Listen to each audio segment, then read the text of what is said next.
Black Alpha Network. Home of Black excellence. Power to the people. Let us pray. Father, please walk with us through the bad times as well as the good. May we be heard and understood from the suburbs to the hood. May you judge us by our hearts and not by our mistakes. And see that we get our breakthrough, however long that it takes. May you fill that void in our souls that will lay our fears to rest. But there's no way we can live for Jesus when we're living in the flesh. So I pray that you allow our spirits to be born, grow strong, move on, know right from wrong. 1 John chapter 2, verse 15. Do not love the world or anything in the world. We know what that means, but listen. We know the distance we need to be away from fire to keep it missing. That doesn't mean we'll listen. Lord, you take care of fools and babies. Teach women to honor their men and men respect their ladies. But lately, so many of us have gone astray, doing wrong for so long that we've forgotten the way. Please bring us back home. Instill in us the word, which is our backbone. We're just children that act grown. There is so much that we're entitled to, yet we receive so little. Because in this time of spiritual warfare, we're comfortable in the middle. So I pray that you open our eyes, give us the anointing to recognize the devil and his lies. If we keep our actions wise, our prayers sincere, our heads to the sky, he will diminish our fears. In Jesus' mighty name we have prayed. Amen.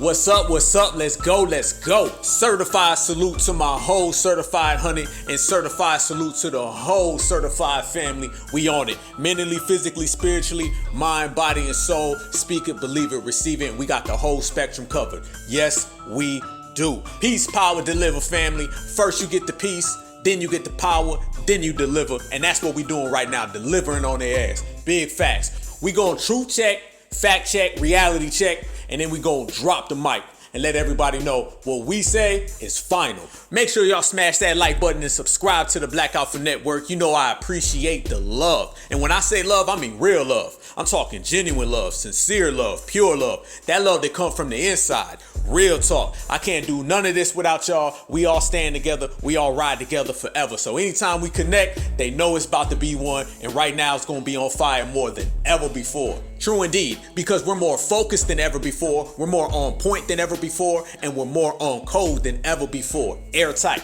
Extremely airtight. And when you're on code like we're on code right now, the first thing you do, family, is you remove anything that don't need to be in the presence. We removed everything that does not belong around us. And you know, when we on this journey, when we're on this path, getting to our destiny, getting to the bag, getting to the money, getting to the money, getting to them cash payments, reparations. When we're on this reparations journey, you already know a lot of motherfuckers was gonna come out the woodwork. People was gonna jump up, down, side to side, and left and right, so they can try to stake claim to what belongs to us. And we also knew that you were gonna have a whole lot of collaborators. You was gonna have a whole lot of supremacists and blackface. You was gonna have a whole lot of ops. Anything that is anti-us was gonna pop up. But everything that's popped up, we done knocked that shit down. So we're going to pop our own fucking collar and we're going to celebrate ourselves. Don't nobody want to celebrate us? Good. We celebrate our goddamn self. Don't nobody want to give us money? Good. We'll take our own goddamn money. Don't nobody want to hand foundational black Americans a motherfucking thing? Good, because foundational black Americans have got everything on our motherfucking own anyway. So I don't know what these motherfuckers think when they be trying to tell us, well, you're going to have to do this. Shit, we've been doing this, that, and the other thing forever. Don't be mad that foundational black Americans are the only lineage on the planet Earth who get things solo. We be solo dolo out here in these streets and loving it too. We ain't one of these motherfuckers out here saying we need friends and buddies and shit. We don't need no friends, no buddies. We got family. We don't need allies. We got family. We don't need the Democratic Party, Republican Party, Yellow Party, Green Party. We have family. The FBA family tree is so rooted and so strong that it's still standing. Still standing after everything we've been through. Done been through it all. Done been through it all. Nobody's resume stacks up next to ours because nobody is as exceptional as we are. Point blank, period, bottom line, straight to the bank. And hey, that straight to the bank is what's got everybody pissed off, because there's nothing more infuriating to this planet than a foundational black American with money. Nothing. There's nothing more traumatizing, more terrifying, and more scary to these motherfuckers than a foundational black American counting them dollar bills with money in the bank. When an FBA got money in the bank, the whole goddamn world takes notice, and that's why the whole world is watching us. All eyes on FBA, as I've said before. Why you think there's been this whole influx of pocket watchers? All these FBA pocket watchers are on full motherfucking display. Everywhere you look, everywhere you turn around, there's somebody discussing our bank accounts. There's somebody discussing our pocketbooks. There's somebody discussing what's in our motherfucking wallets, what's in our FBA sisters' purses. They want to know where the money coming from. They don't talk like that about nobody else. You notice that? They don't sit there and pocket watch the Ukrainians. They don't pocket watch the Afghanistans. They don't pocket watch nobody else. But when it comes to FBA, it's where'd you get the money? How'd you get all the money? Where'd the money come from? Who sent it to you? Where you gonna spend it? Who brought it to you? When? What time? Where? Financial literacy. They don't talk like that about nobody else. We the only motherfucking group they talk about in that fashion because we the only ones they scared of. They only talk like that because they scared. Family, watch them. Watch them. You can see the truth about a motherfucker by the way they speak. Yes, when you see a motherfucker talking with that inflection, that very concerned tone, that very inquisitive voice, man, you already know where that's coming from. That's coming from a place of fear, because foundational Black Americans with money creates a lot of fear, and fear creates a lot of uncertainty, and uncertainty creates a lot of desperation, and that's why we always say these motherfuckers is desperate as ever. And we're going to keep these motherfuckers desperate. Our job is to keep the pocket watchers pocket watching because we get into the bag. Don't let nobody tell you we ain't get to the bag, family. We're from the lineage that has always made something out of nothing. We're from the lineage that has always done it by ourselves. We're from the lineage that has always looked out for each other. We're from the lineage that has always uplifted each other. We're from the lineage that has always built each other. So when you take a community like ours that has always gotten it out the mud, in the trenches, 10 toes flat, you know goddamn well they're afraid of what we'll do with the money. See, everybody want to talk about reparations and speak of all the negative shit on what we'll do with the money. Man, fuck that. Let me tell you what they concerned about. They concerned with brothers and sisters like you. Yes, brothers and sisters like you and you and you that will take the money and flip the money and circulate the money back right here in foundational Black America. That's what they're afraid of. Oh yeah. So when they come out and talk that bullshit about, man, y'all just gonna take the money and y'all gonna buy weaves and y'all gonna buy lashes and y'all gonna buy Jordans, family, they only saying that shit because they're trying to convince you to go do that. Fam, if they thought that we was gonna take all the money and go give it back to the W, when they want to give us the money? Hold on now. God damn it, we own it today. Yes, indeed. Foundational Black America, Certified Black Society, Black Alpha Network. Let's go to work. Everybody always wants to talk about reparations and all the negative stuff. We're going to talk about the exclusive things, the real things, and we're going to pull back every layer. Let's talk about why they're trying to keep us from the money. Everybody who says that we'll spend the money on lashes, spend the money on weave, and spend the money on Jordans, that's a person that is trying to convince you not to circulate the money. That's a person trying to convince you not to spend the money within your own community. That's a person who's trying to convince you not to flip the money. And why are they trying to convince you not to do that? Because they know that you can. They know that you will, and they know that you're capable. They understand that foundational Black Americans, when given the proper opportunity, match everybody and surpass everybody. And I'm talking about in every form of this country, in every corridor, in every sector of this country, foundational Black Americans, when on an even playing field, whoop everybody's asses. Hell, we whoop their ass when we're not on an even playing field. These motherfuckers will have a 25 to 50 year head start. And then when we touch the money, we lap their asses. We lap them so many motherfucking times you can't even see them no more. So they know foundational Black Americans are more willing and able to take this money and flip it. Hell, you want to know what foundational Black Americans will do with the money? You want to know what foundational Black Americans can achieve with reparations? I'll tell you what it is. We'll flip the reparations money the same way we flip this goddamn country. You're talking to the lineage that flipped the country. So you know they scared that we'll flip the money. Wouldn't that be something, family? Wouldn't that be something if the people who flipped this country took it from nothing and turned it into this great nation that everybody ass want to hop to, skip to, flip to, run to, jump to, slide to, and climb to? Wouldn't it be something if the same lineage that created this country into a superpower, wouldn't it be something if 400 years later we flipped the reparations money for building the country the same way we flipped the country when we built it? Wouldn't that be a motherfucker? Now, who is the only lineage, heritage, and culture on the face of this earth that has a resume that can identify to that? Certified, foundational, Black American freedmen. Us. So that's exactly what they're afraid of, because they know it's in our DNA. They know what's in our soul. See, sometimes, family, your op knows more about you than your own community does. Trust me, there's some ops that know more about black folks than a lot of black folks because they're operating out of fear. They know what we're capable of. They know what we're willing to do. And every single day of this new black grassroots era, they've seen it. They've seen the resilience. They've seen the perseverance. They see the striving. They see the thriving. They see when we make our mind up, we go. They see we about real-time action. They know we about that MONEY. And we stand in together while we're doing it. Certified foundational black Americans getting on code is a very, very, very dangerous thing to the system of supremacy. Okay? And it ain't just because how intelligent we are. It's about how connected we are. So let's put this on the line right now, family.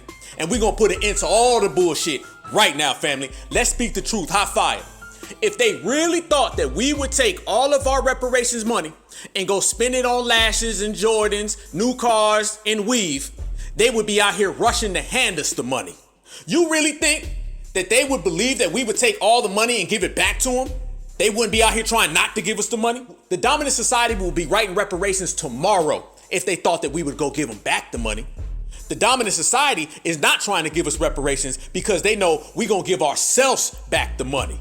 You understand? We're not going to go to them and spend. We're going to go to us and spend. That's why they don't want to give us the money. If this shit was all about weave and lashes, they'd be writing reparations checks. If this shit was all about buying Jordans, they'd be writing reparations checks. If this was all about buying Cadillacs, they'd be writing reparations checks. But this is all about foundational black Americans circulating the foundational black American dollar in the foundational black American community. Trust and believe when I tell you that shit. We own it today, family. Hey, we squashing all the myths. We squashing all the bullshit. We getting straight to the facts. Pure hot fire. The reason why they're afraid of giving us reparations is because they know that we will flip that reparations money to benefit ourselves. We will start foundational black American owned businesses, and we will find foundational black American workers, and we will build the foundational black American community. This is about nation building and that dollar circulating amongst us, not weave, lashes, and Jordans. And anybody who's out there trying to talk that weave, lashes, and Jordans is just somebody who is trying to stop you from circulating, creating, and nation building. And that's what they know, we know, and the whole goddamn world knows. And that's why everybody is FBA pocket watching. They're not afraid of the weed and the lashes, y'all. They're afraid of that circulation. They're afraid of flipping that money. They're afraid of foundational black Americans connecting and getting everything up because we doing it now without the bag. We doing it right now without the bag. Our brother TBA always says they hate you because you're black and they take advantage of you because you're poor. Well, I'm going to add to it. I'm going to say they hate you because you black and they quadruple hate you if you black with money. And that's what the goal is. That's what the plan is. And that's what we focused on. That's what we get into. We get into the bag for real, for real. And everybody's hating, everybody's desperate, and everybody's scared. So now you're starting to see all these little collaborators teaming up. Yes, it's all about what we call right here on the Black Alpha Network, and I've been saying it for years, tag team racism. You got to understand, when everybody was trying to promote a melting pot America, I always knew there'd be drawbacks to that because, mind you, anybody who's in that melting pot, as they talk about, is anti-black. And we also understand that anti-foundational black American hatred is something exclusive, something specific. So you're going to have people who look like us, who are going to hate us. You're going to have people who do not look like us who are going to hate us. And then you're going to have a whole bunch of motherfuckers who wish they were us, hate us. But the common denominator, the one thing that they all have in common, family, is that they all hate foundational black Americans. Every last single one of them do. So the melting pot has never served us because everybody in that melting pot is anti-us. That's why you see people going on these anti-FBA reparations tours. What's the one thing that you see, family? You see these anti-FBA reparations tours. We all see it. Somebody somewhere saying, why do y'all need the money? Don't give them the money. I mean, literally, just last week, I seen 5 different anti-FBA reparations tours. 5 different ones, family. And not nail one of these motherfuckers even got along with each other. So they only had one thing in common, is that they were all anti-us. Mind you, the only thing the world has in common is that they're anti-us. These motherfuckers don't agree, get along in no other area.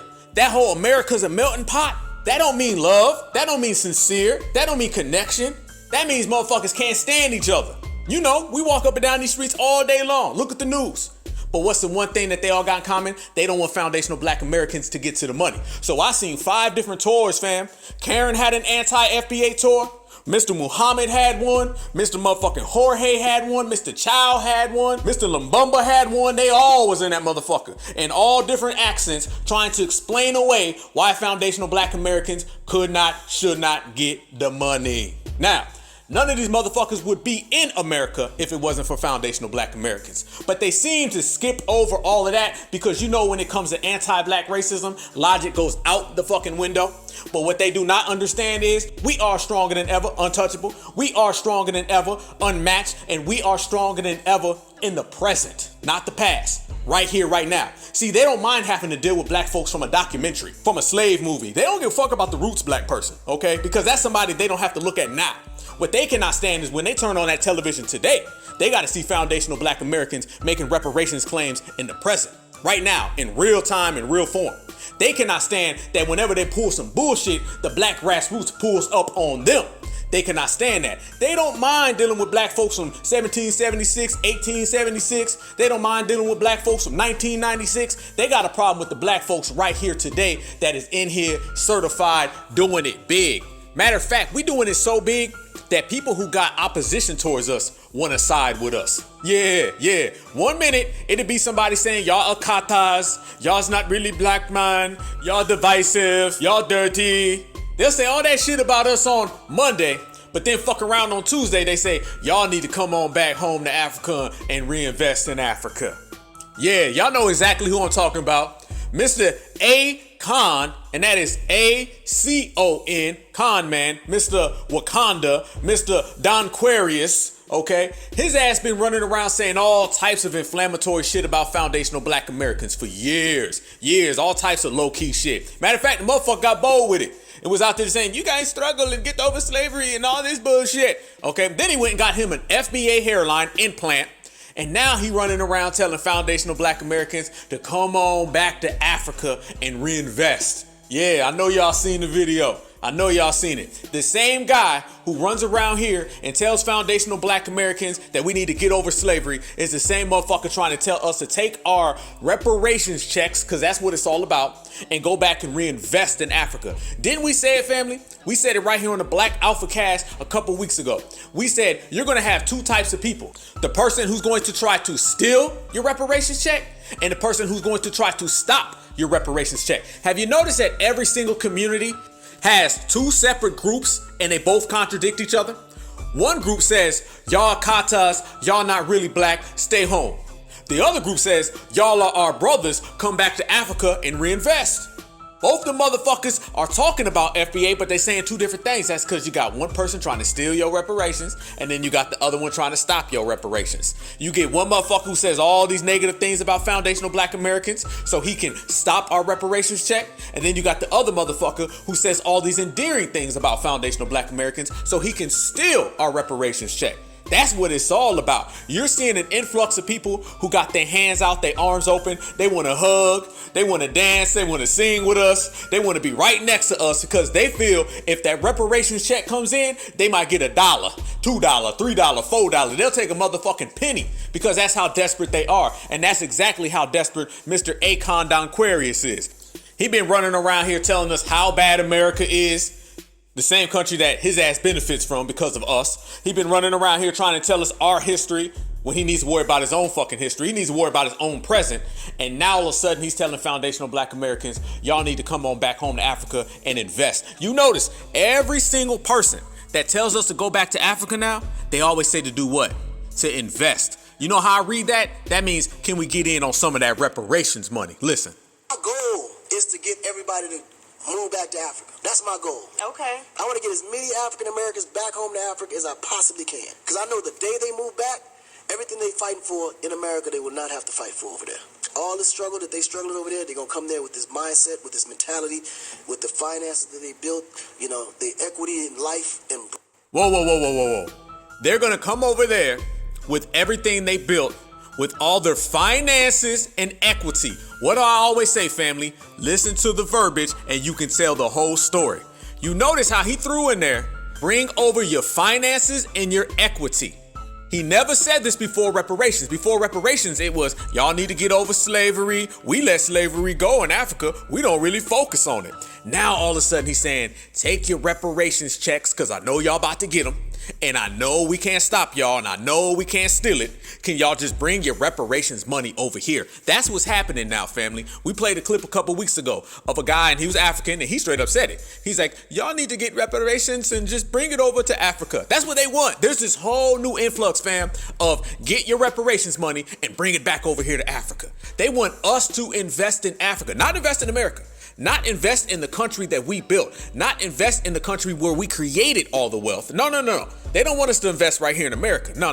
They want us to get our reparations check from building America and then go back over to Africa and give it to them. You see what I'm talking about? Hey, boy, they some slick, deceiving motherfuckers right there. They know exactly what they're doing. They didn't ever ask us to come home for shit. As soon as you start talking about reparations money, it's, hey, come over here and bring all that money. Let me run that back, though.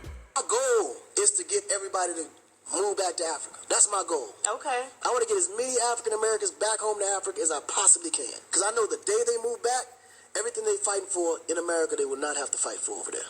All the struggle that they struggling over there, they're going to come there with this mindset, with this mentality, with the finances that they built, the equity in life, and bring it back and invest that in Africa. Man, Africa could be the strongest nation in the world if y'all went back home. Whoa. Africa would be the strongest nation? Africa is a continent, homeboy. How the hell is my foundational black American ass telling you that your continent is not a nation? How the hell is my foundational black American ass telling you Africa is not a nation, it's a continent? I thought you would know that, Don Aquarius. Don Aquarius, I know you focusing on our money. I know you out there in cold red right now because we getting to the paper. I know your FBA hairline is starting to peel back and we see all the goddamn splits in it. I know you got a bad implant job. It was botched. You got a botched FBA hairline implant surgery, and we see that shit is blowing in the fucking wind. But you losing sight that your own continent is not a nation? That man just said, family, y'all heard it. That ain't us making it up. What we say, we got receipts. He just said that Africa would be the strongest nation. Goddamn, this motherfucker don't even know if his own continent is a country or not. But he want our money though, right? You see? And mind you, he said we'd come over there with our mentality. Ain't that the same mentality that he used to say that we run around here, we can't get over slavery, we can't let it go? It's on documentation. He said that we need to get over slavery. Now all of a sudden he's telling us that our mentality would be an asset to them. So 1 minute, our mentality is a hindrance and we need to get over it and we need to move on. Basically the same thing that the W supremacists say, right? And now he's saying, oh, no, I didn't mean that. Bring over that mentality and all the money and all the finances and all the equity, and you can help build the nation of Africa. Not the continent, the nation of Africa. This motherfucker made 7 different blunders in a 30-second clip. Now, mind you, he just said all that nice shit. Oh, y'all got the finances and equity and bring that mentality over. This is the same exact Akon who said this right here. Disease, I think it's also the art of just letting the past go. Yeah. And moving towards the future. And I think in the U.S., they have this stigma of just not letting go of the past and blaming the past on every mishap or, disappointment. And I think as long as you hold on to that past, it's just a lot of weight that you carry with you everywhere you go. And it's hard to move forward and move fast. And you got to, weight on your back. Right. You just got to let it go. There's also been no reparations. And there's been, Yeah, but unfortunately, man, it's not like America is going to take the initiative to do it. Otherwise they would have did it already. Indians got reparations, Italians got reparations, Japanese got reparations. Yeah. It's just, it's to the point now where African Americans have to really understand their worth and realize that America was never or intended to ever, consult. Nah, I'm gonna tell you what America was. America was built and created by my ancestors. That's exactly what it was. And y'all notice the complete flip-flop? Y'all notice the complete reversal? 1 minute is, reparations and, we don't know. See, he said that when our reparations movement was just getting popping. You understand? One video was from 2 years ago. The other video was from a week ago. You see how much time changes? You see how opinions and moods change when foundational black Americans get on our shit? When we get on our grizzly and we start grinding and we start working like only we can do, because can't nobody match us and ain't nobody got our hustle. As soon as we start getting to the goddamn money, soon as reparations became a real thing, all these reparations ops and pocket watchers them pop the fuck out. Didn't I say it? Foundational black Americans go and the whole world watches. All eyes on FBA. You heard right there a motherfucker who thought, oh, they ain't never gonna get reparations. Man, they ain't got it in them. Then all of a sudden you heard a motherfucker saying, oh, come back to Africa with all your finances. What finances do you think he's talking about? What equity do you think he's talking about?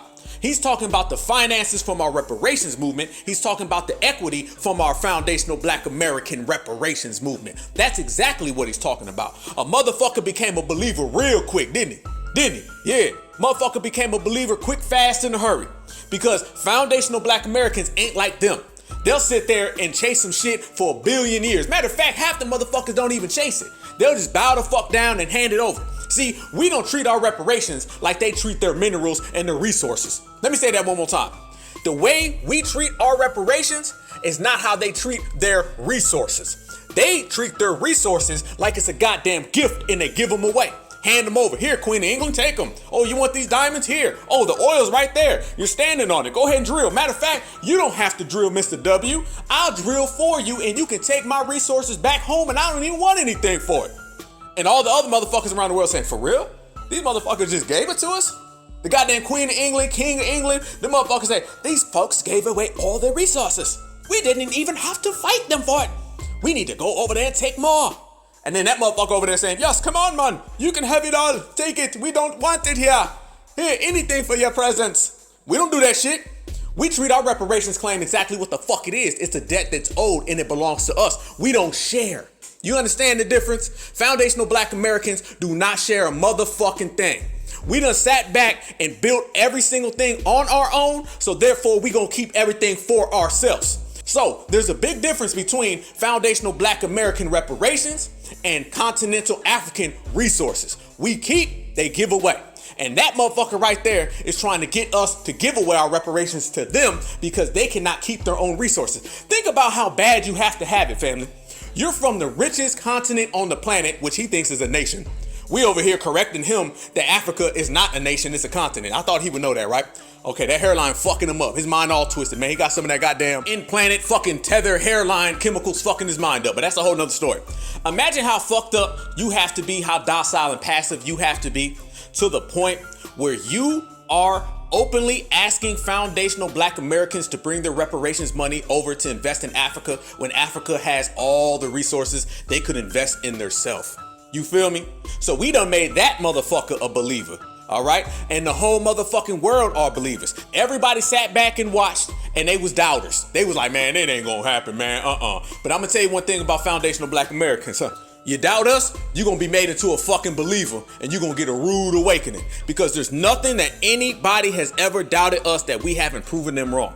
They said that we would never get out of slavery. Look what the fuck we did. They said we wouldn't build a country. Look what we did. They said we couldn't reconstruct. Look what we did. They said we couldn't go through the civil rights era. Look what we did. And now we're in the reparations era and look what we're doing. Not did, what we're doing. What they're doing is handing over everything that belongs to them. What we're doing is collecting everything that belongs to us. So Don Quarius, he could sit his ass down. And as we call out all these contradicting people, because remember, each community is going to have A and B. They're going to have left and right. You're going to have the one person who's going to try to come at our reparations claim from a friendly standpoint and say, oh, we're all friends. We're all buddies. I hope you get the reparations. Yeah, so you can invest in my country. You can invest in my county. You can invest in my town. Understand, anybody out there who is non-FBA and supports our reparations claim, they're probably somebody who wants us to get reparations so they can get in on it. Do you really think anybody's supporting our reparations claim because they genuinely want us to get the money? That ain't really how the system of anti-blackness works, okay? The anti-black system that we all live in is about foundational black Americans not getting the money. What did I say before? I said they hate you because you FBA and they really hate you if you FBA and you got money. Shit, they asked me, what's the first thing you gonna go buy with your reparations check? I said a politician. That's what they're afraid of. Fuck weave, fuck Cadillacs, fuck Jordans. We gonna go buy some politicians. That's what the fuck we gonna do. Then we gonna create some politicians. That's what the fuck we gonna do. We gonna do some lobbying, some FBA lobbying up in here. So they know goddamn well. Us certifies, our reparations checks are gonna bring power to the community. They don't wanna give us political power, we'll buy the shit. They don't wanna give us social power, we'll take the shit. And they know goddamn well when it comes to reparations, that's exactly what we intend to do. Cut the check.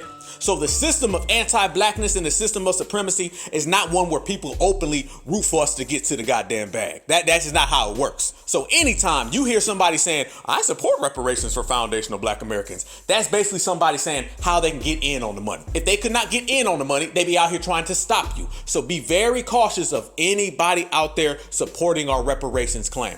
Anybody who supports our reparations claim has to be viewed with a red flag. That's just what it is. Somebody can say, well, that ain't fair. Fuck fair. I'm here to win. I'm in it to win it. Point blank, bottom line. I'm not here to sit there and placate into anybody's emotion. I'm here to get to the fucking money for my lineage. And if I gotta watch very closely all of these snakes who wanna fake support us so they can get in on our cash, then I'm gonna be watching their ass lockstep. Point blank, bottom line. So be very cautious of the people who say, we support your reparations claim. Nah, you support me getting money so you can put your hand in this motherfucking pot, but it ain't happening. So when you see both sides of each community, you're gonna have the endearing op who's gonna be friendly to you so he can steal your money, and then you're gonna deal with the person who knows they just can't get it and everything I'm saying is true. So they just go into full try to stop us mode. Sabotage, hijack, anything they can do. So you're gonna have both of them. And then we're gonna add a third one. We're gonna add a third one, family. The third person is not to steal, not to stop. It's the person who tries to blend. It's the blender.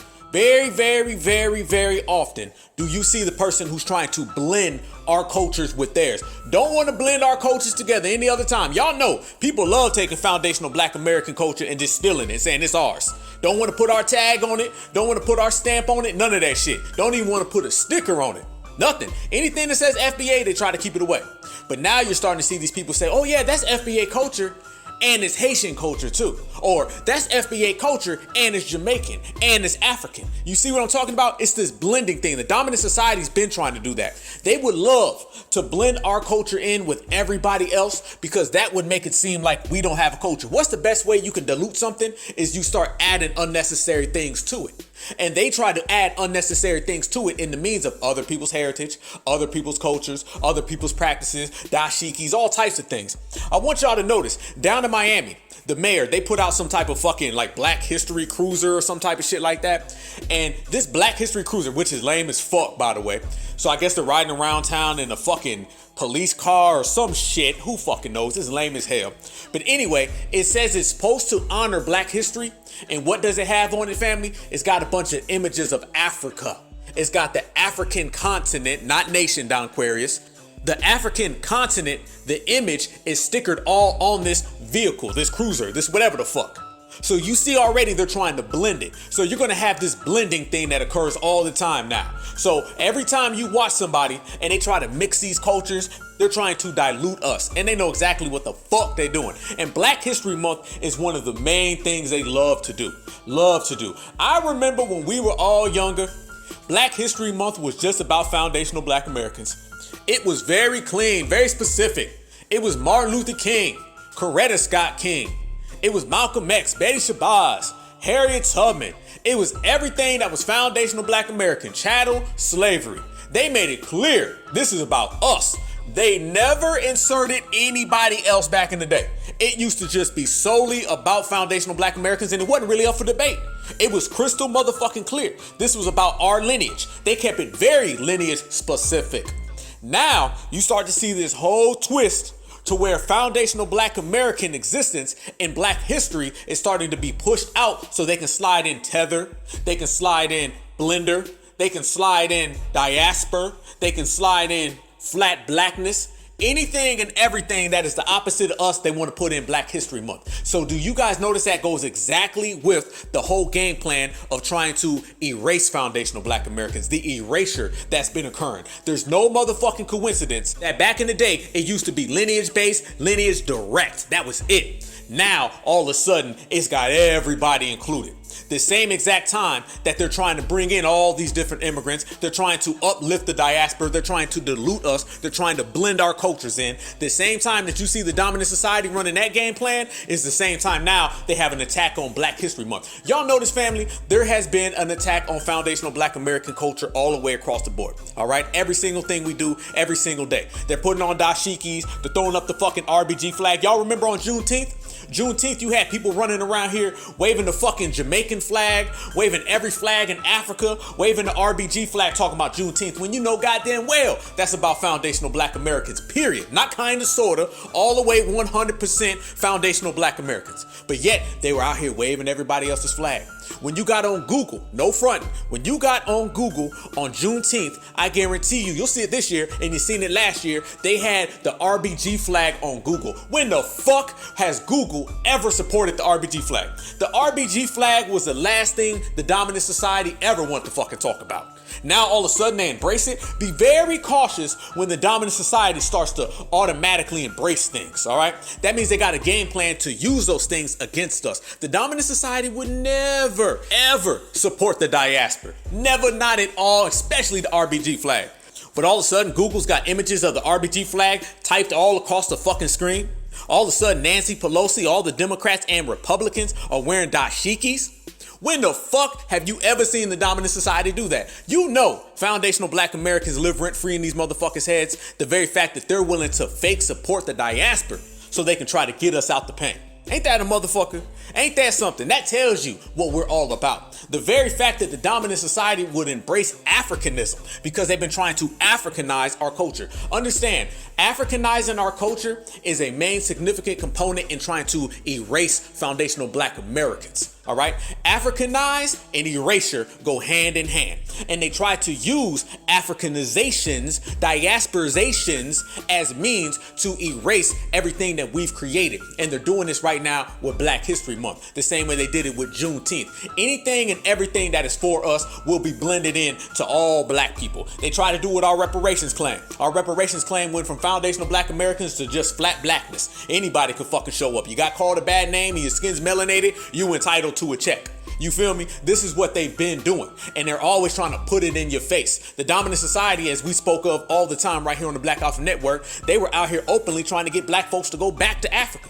Why you think Roland Martin was having a show talking about you're getting 22% off if you go back to Ghana? All that year of the return shit. Why do you think you were hearing so much of that? It's because they were openly telling us get on a plane and go back to Africa. We love it better when y'all are African Americans. Then we don't have to deal with y'all. But when you're foundational black Americans, that means you're taking ownership over the country that you created and you're pulling up. And we don't want to have to deal with that. You dig? You feel the differences? That's exactly the game plan that they've been on. So you cannot separate the diaspora and Africanizations from the erasure of our culture. And Black History Month is the main thing that they're doing right now. And they're sending out all their fucking cronies, all their fucking minions, and all their flunkies to do so. Every day you get on Twitter, you see somebody out there saying, I just think that foundational black Americans ain't the only ones who should be celebrating black history. It should be for everybody. Just like our reparations check should be for everybody. Watch out for the for everybody thing. The most damning thing to our culture is the for everybody. No, everyone else out there on the planet Earth, they get to keep their lineage for themselves, or we gonna keep our lineage for ourselves. I don't hear anybody out here talking about for everybody. When they talk about all that money that the Ukrainians are getting, they don't say it's for everybody. When they talk about immigration, they don't say for everybody. When they start talking about the diaspora, they don't say for everybody. That $55 billion that Joe Biden said we're gonna invest in Africa, that wasn't for everybody, that was for them. So our reparations is gonna be just for us. And there ain't no motherfucking debate. Ain't no debate. That's what it is. What we say is what the fuck it is. I don't want to hear your fucking opinion. You can't get a word in. I'm not listening. We're not sitting here playing tug of war with our lineage. Who the fuck is going to play tug of war with their lineage? If somebody can get you to play tug of war with what belongs to you, then you don't own it. All right, so the best way to handle this shit is no compromise, no fucking debate. Our culture's our culture. Fuck you. Keep your ass on the outside. I'm not playing tug of war with what my ancestors created. I'm not playing tug of war with my ancestral presence. I'm not playing tug of war with my lineage, heritage, and culture. It ain't up for your fucking games. Sit your ass down, remove yourself, but get the fuck out of foundational black Americans' face. If you think you're gonna get us into some type of bullshit straw man argument where you can stall us out and fight us, man, fuck that. Not with my lineage. What I say goes. What you say doesn't fucking matter. That's how you handle it. So when you look around and every day you get on Twitter, family, you're going to start seeing, or any social media, you're going to start seeing all these motherfuckers pop up from the diaspora, and they're going to be talking about some, man, Black History Month belongs to everybody. Black History Month ain't complete unless you add this person, that person, that person, that person, all these different groups. Go get your motherfucking own. Why you want to have our shit? You feel me? Go get your own shit. This shows you again the desperate nature. They're trying to get us to play tug of war and share with people who are desperate and we're not desperate. They're trying to get us to share with people who are fleers and we don't flee. They're trying to get us to share with people who have failed and we're winners. I'm not sharing my culture with no fucking body if you're not FBA. And I damn sure ain't sharing it with somebody who's desperate, someone who's a fleer, and someone who's a failure. Yo ass don't qualify, not at all. So as we said, family, they're sending out all these flunkies and all these tethers and blenders, and they trying to blend our culture. There was a lady who came out, some lady from Haiti, some fucking lady, I don't even know who she was. Her name was like Berthitude Albert, some lady who claims she's a PhD. Anyway, fuck that. She put out a tweet, check out the screen, family. She put out a tweet completely trying to blend Haitian culture with foundational Black American culture so she can try to hijack Black History Month. Check it out. She said, Black History Month is incomplete if we don't recognize the role of Haiti in the advancement of Black people. As the first free Black republic, the only nation formed because of a successful slave revolt and the first nation to forever abolish slavery. Haitian history is Black history. Man, bullshit. I don't even know how to put it, family. We could say a bunch of other words. We could say shit that's more clever and more nice, but man, fuck that. Bullshit. Let me tell you this. First off, how's Haiti doing today? How well is Haiti? Is Haiti doing good? I don't know. Somebody tell me. How's Haiti doing compared to foundational Black Americans? Oh, okay. All right. Got it. Then, this ain't about Black world history. This ain't all Black histories matter. Okay? They try to make it all Black histories matter. I'm telling you what I say. When you start saying everybody or all people, we are the only group that uses those type of terms and attach it. Nobody else says all this matters or every this matters. It's always specific and direct. With us, they trying to all lives matter Black History Month. They're trying to all Black histories matter. All melanin matters. All flat blackness matters. No, the only thing that matters is foundational Black American culture because Black History Month is a foundational Black American celebration based on the people who built this country. Think about it, family. We built this country and they don't even want to give us that. Now they want to take Black History Month and steal that away from us.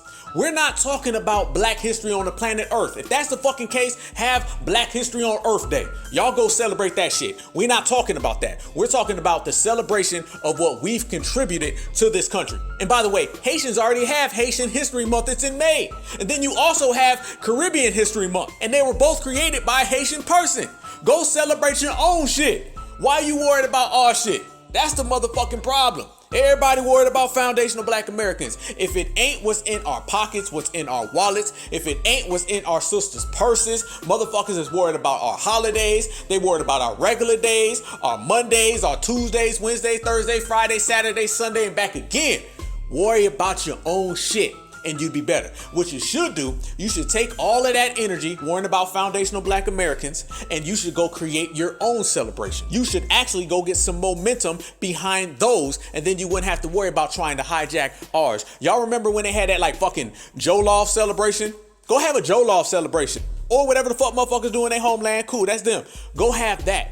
Because this has nothing to do with you.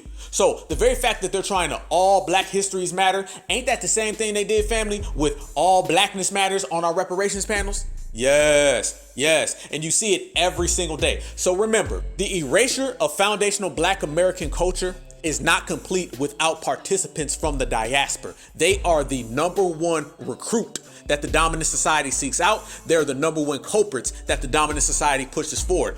All of the diaspora are absolutely complicit in trying to erase our culture because they want what we have because they never got it on their own. And you know it's real talk. Even our brother Professor James Smalls, he called it out a long time ago about some of these tethers who come over here and start hating on us. Got a deaf, blind, dumb, backwards person speaking an African language, coming from the African country, came here to be a parasite on their own people with no respect for themselves as human beings.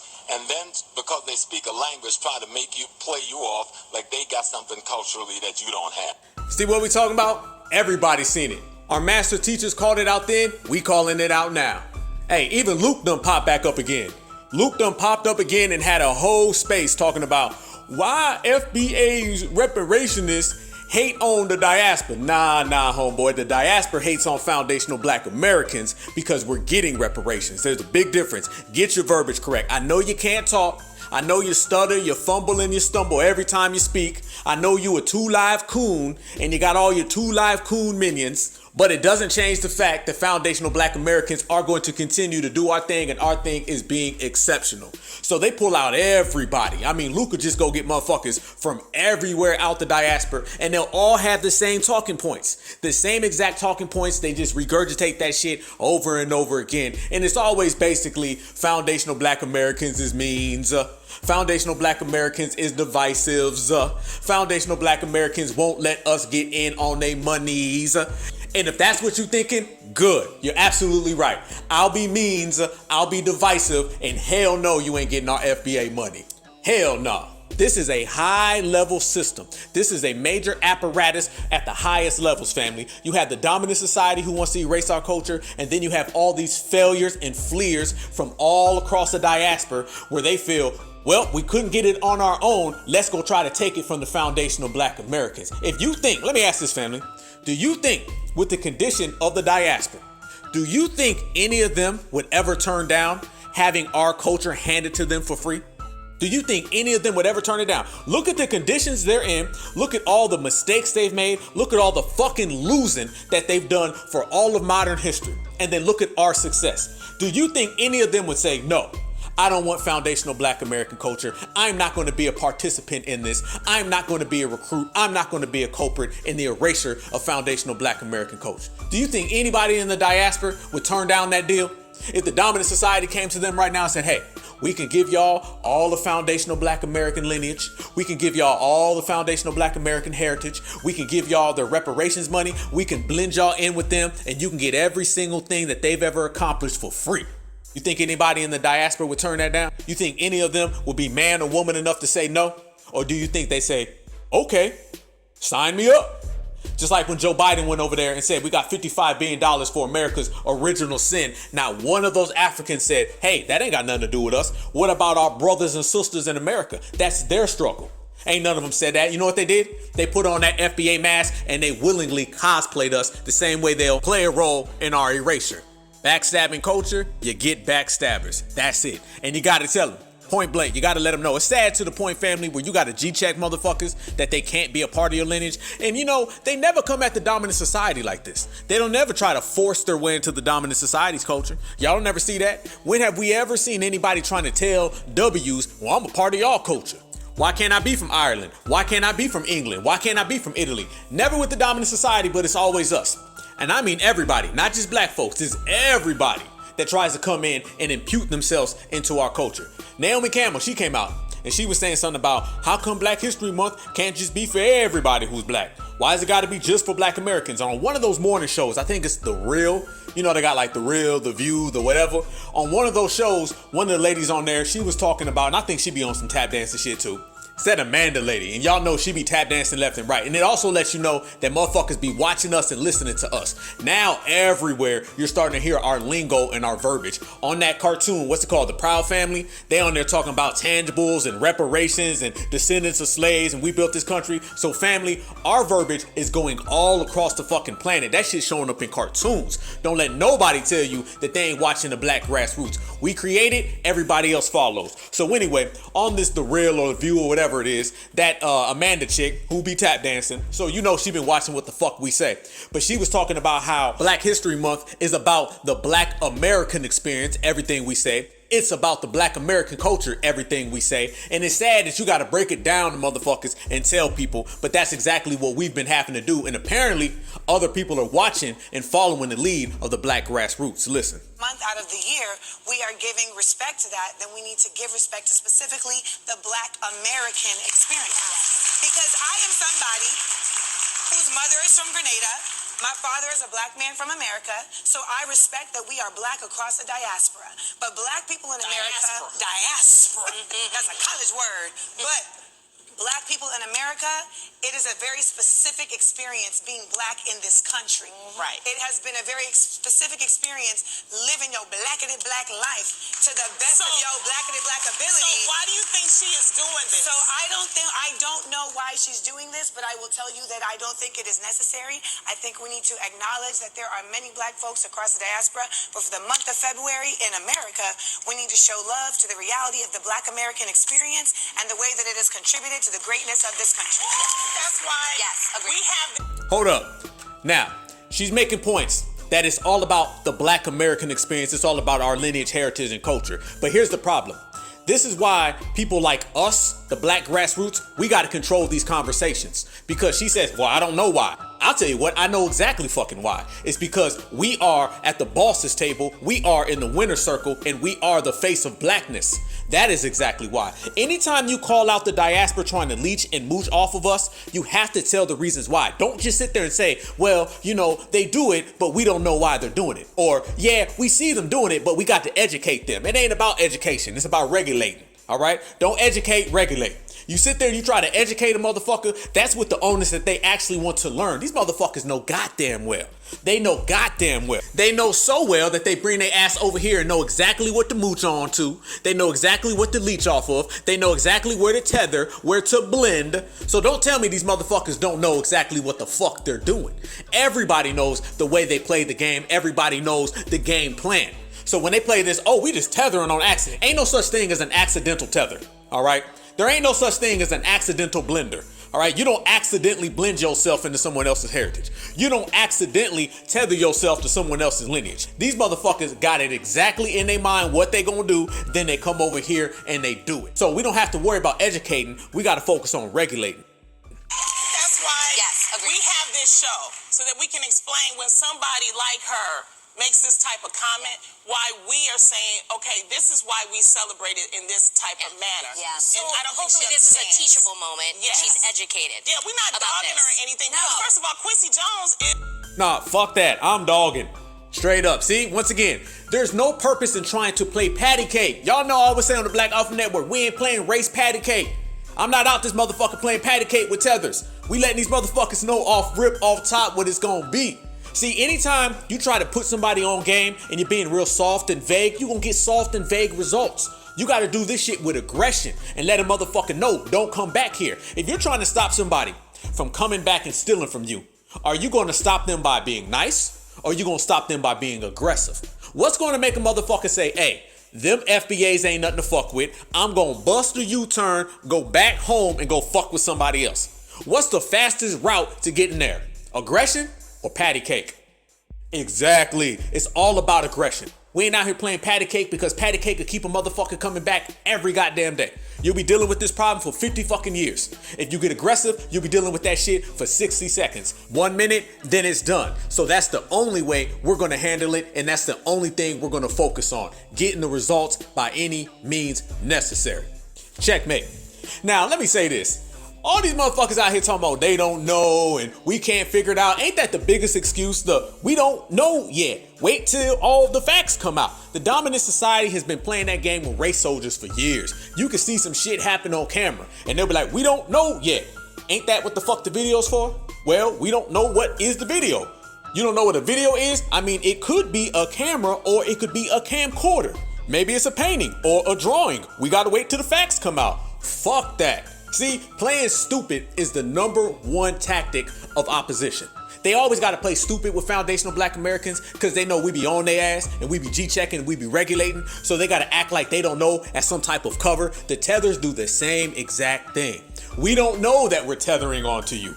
We don't know that Black History Month is just about foundational black Americans. We don't know that Juneteenth is just about foundational black Americans. Hell, we don't know that Martin Luther King Day is about foundational black Americans. These motherfuckers done said they thought Martin Luther King Day was for all black people on the planet. I seen it with my own too. Y'all remember when they were saying Malcolm X, he's not really FBA. Malcolm X is Caribbeans. Y'all remember that shit? This is what they do, family. They don't have to just come in and tether to one of our holidays. They'll tether into individuals. They'll say that foundational black American is not really FBA. That foundational black American is really Haitian. That foundational black American is really Jamaican. It's really African. They flip-flop any way they can get it, man. That's what you talk about when you're dealing with a fleer. When you're talking about a tether or a blender, these motherfuckers will blend into anything that can get them $1. That's why we call them $2 tethers. You feel me? Now, if they sit here and play stupid and say, we don't know, we got to be educated, and those ladies on that panel, they were trying to be all nice and play patty cake and say, oh no, we're not dogging anybody. First off, none of those ladies are qualified enough to speak on foundational black American lineage. No, not at all, okay? We are the professors. Everybody else is just a student. I know it's easy nowadays for everybody to watch what we do and watch what we say, take our words, steal our verbiage, and try to regurgitate it like it came from them. You know goddamn well, everything that comes out their mouth does not come from them. It comes from the black grassroots, okay? They watch what we say, they take what we say, and then they try to duplicate it. So nobody's qualified to G-check a tether better than the black grassroots because we do this shit on a day-to-day. And we did it before shit got cool. Mind you, everything that we've been doing nowadays, reparations, tangibles, G-checking, regulating, we did all this shit before it was sweet, and we did all this shit before it was cool because we set all of the trends. And one of the main things you do when you setting trends is you let motherfuckers know out the gate what it is and what it's gonna be. You let a motherfucker know out the gate you ain't falling for the bullshit. You let a motherfucker know out the gate that FBA sees your ass from a mile away, and you can't run nothing on us because we are not to be gamed at all. So when we see these tethers come out and say, oh, we didn't know what Black History Month was. We didn't know what Juneteenth was. We thought it was for everybody who was black. We don't know much about your culture. We just stole it, appropriated it, tethered to it, blended in with it, but we did it all on accident because, you know, we some accidental tethers. Yeah, motherfucking right. And then they'll turn around and tell us that we don't have a culture. These motherfuckers will sit there and say negative things about foundational black Americans, and they'll say it in English. Ain't that something? They'll say it with foundational black American slang. You're using our slang terminology to disrespect us and all at the same time tell us that we don't have a culture. Because you know that's the main thing they're going to say. Well, y'all don't have a culture. And then we'll sit back and watch these motherfuckers act like us, walk like us, talk like us, dress like us. Did y'all see the Nigerian Tupac? Family, they got a Nigerian Tupac. I shit you not, I ain't lying. I turned on Twitter and on my timeline, I seen the motherfucker not singing Dear Mama, he was singing Dear Joloff. Straight up. It was Fatumata's got a baby. Not Brenda, Fatumata's got a baby. Not California Love, Congolese Love. Hey, and whoever wrote this, somebody said, what's his motherfucking name? Too Black? Tether Pac? That's what it was, family. I seen Tether Pac. They got a motherfucking Tether Pac. Matter of fact, I seen two or three of them. They got tether pox all up and down the diaspora, putting on bandanas, dressing like us. Them motherfuckers was throwing up West Side and everything. Now we throwing up West Side for the West Coast. These motherfuckers throwing up West Side for West Africa, I guess. I don't know. But what I do know is that they are mimicking foundational black American culture, the same culture that they all say that we don't have. For people who don't have a culture, y'all duplicate and mimic it very motherfucking well. And on top of duplicating and mimicking it very, very well, it also goes to show me that you know more about us than you lead to believe. And all that accidental tetherings is some bullshit, some flat bullshit. So when people say they gotta educate these people, don't fall for the trap. Don't fall for the trap. That's just somebody who's trying to hustle you and make it look like they're doing it in an innocent fashion. That's what we call right here in the USA a coward. And you see a lot of this cowardice behavior coming from that side. So no, ain't no accidental, ain't no we don't know yet, ain't no my bads, none of that shit. They know exactly what they're doing. And when it comes to foundational black Americans and all the disrespect that they show towards us, and we all see it every day. Here at the Black Grassroots family, y'all know this FBA family tree, we've been pulling back the layers on the disrespect that the diaspora has for us for years. It's just now everybody's acknowledging it. So no, we're not coming to educate, we coming to regulate. Because did it take a motherfucker to be nice to say shit like this?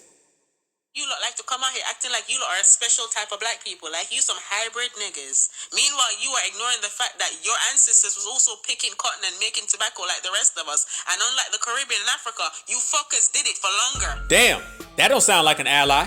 That don't sound like somebody who just needs to be educated. What about this? If you ever travel to Jamaica, just make friends with one of the staff at the hotel and ask them the worst guests who visit, and they will boldly tell you African Americans. And you wonder why some Caribbeans and Africans simply just don't like some of you. Damn, that don't sound like an ally either. That also doesn't sound like someone who needs to be educated. How about this? Black Americans don't think anyone else is black apart from them. You guys will say something that lets me know I am different to you.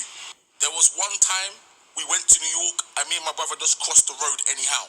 When we crossed the street, one policeman stopped us. Excuse me, sirs. Y'all can't cross the street like that. Y'all can't cross the street like that.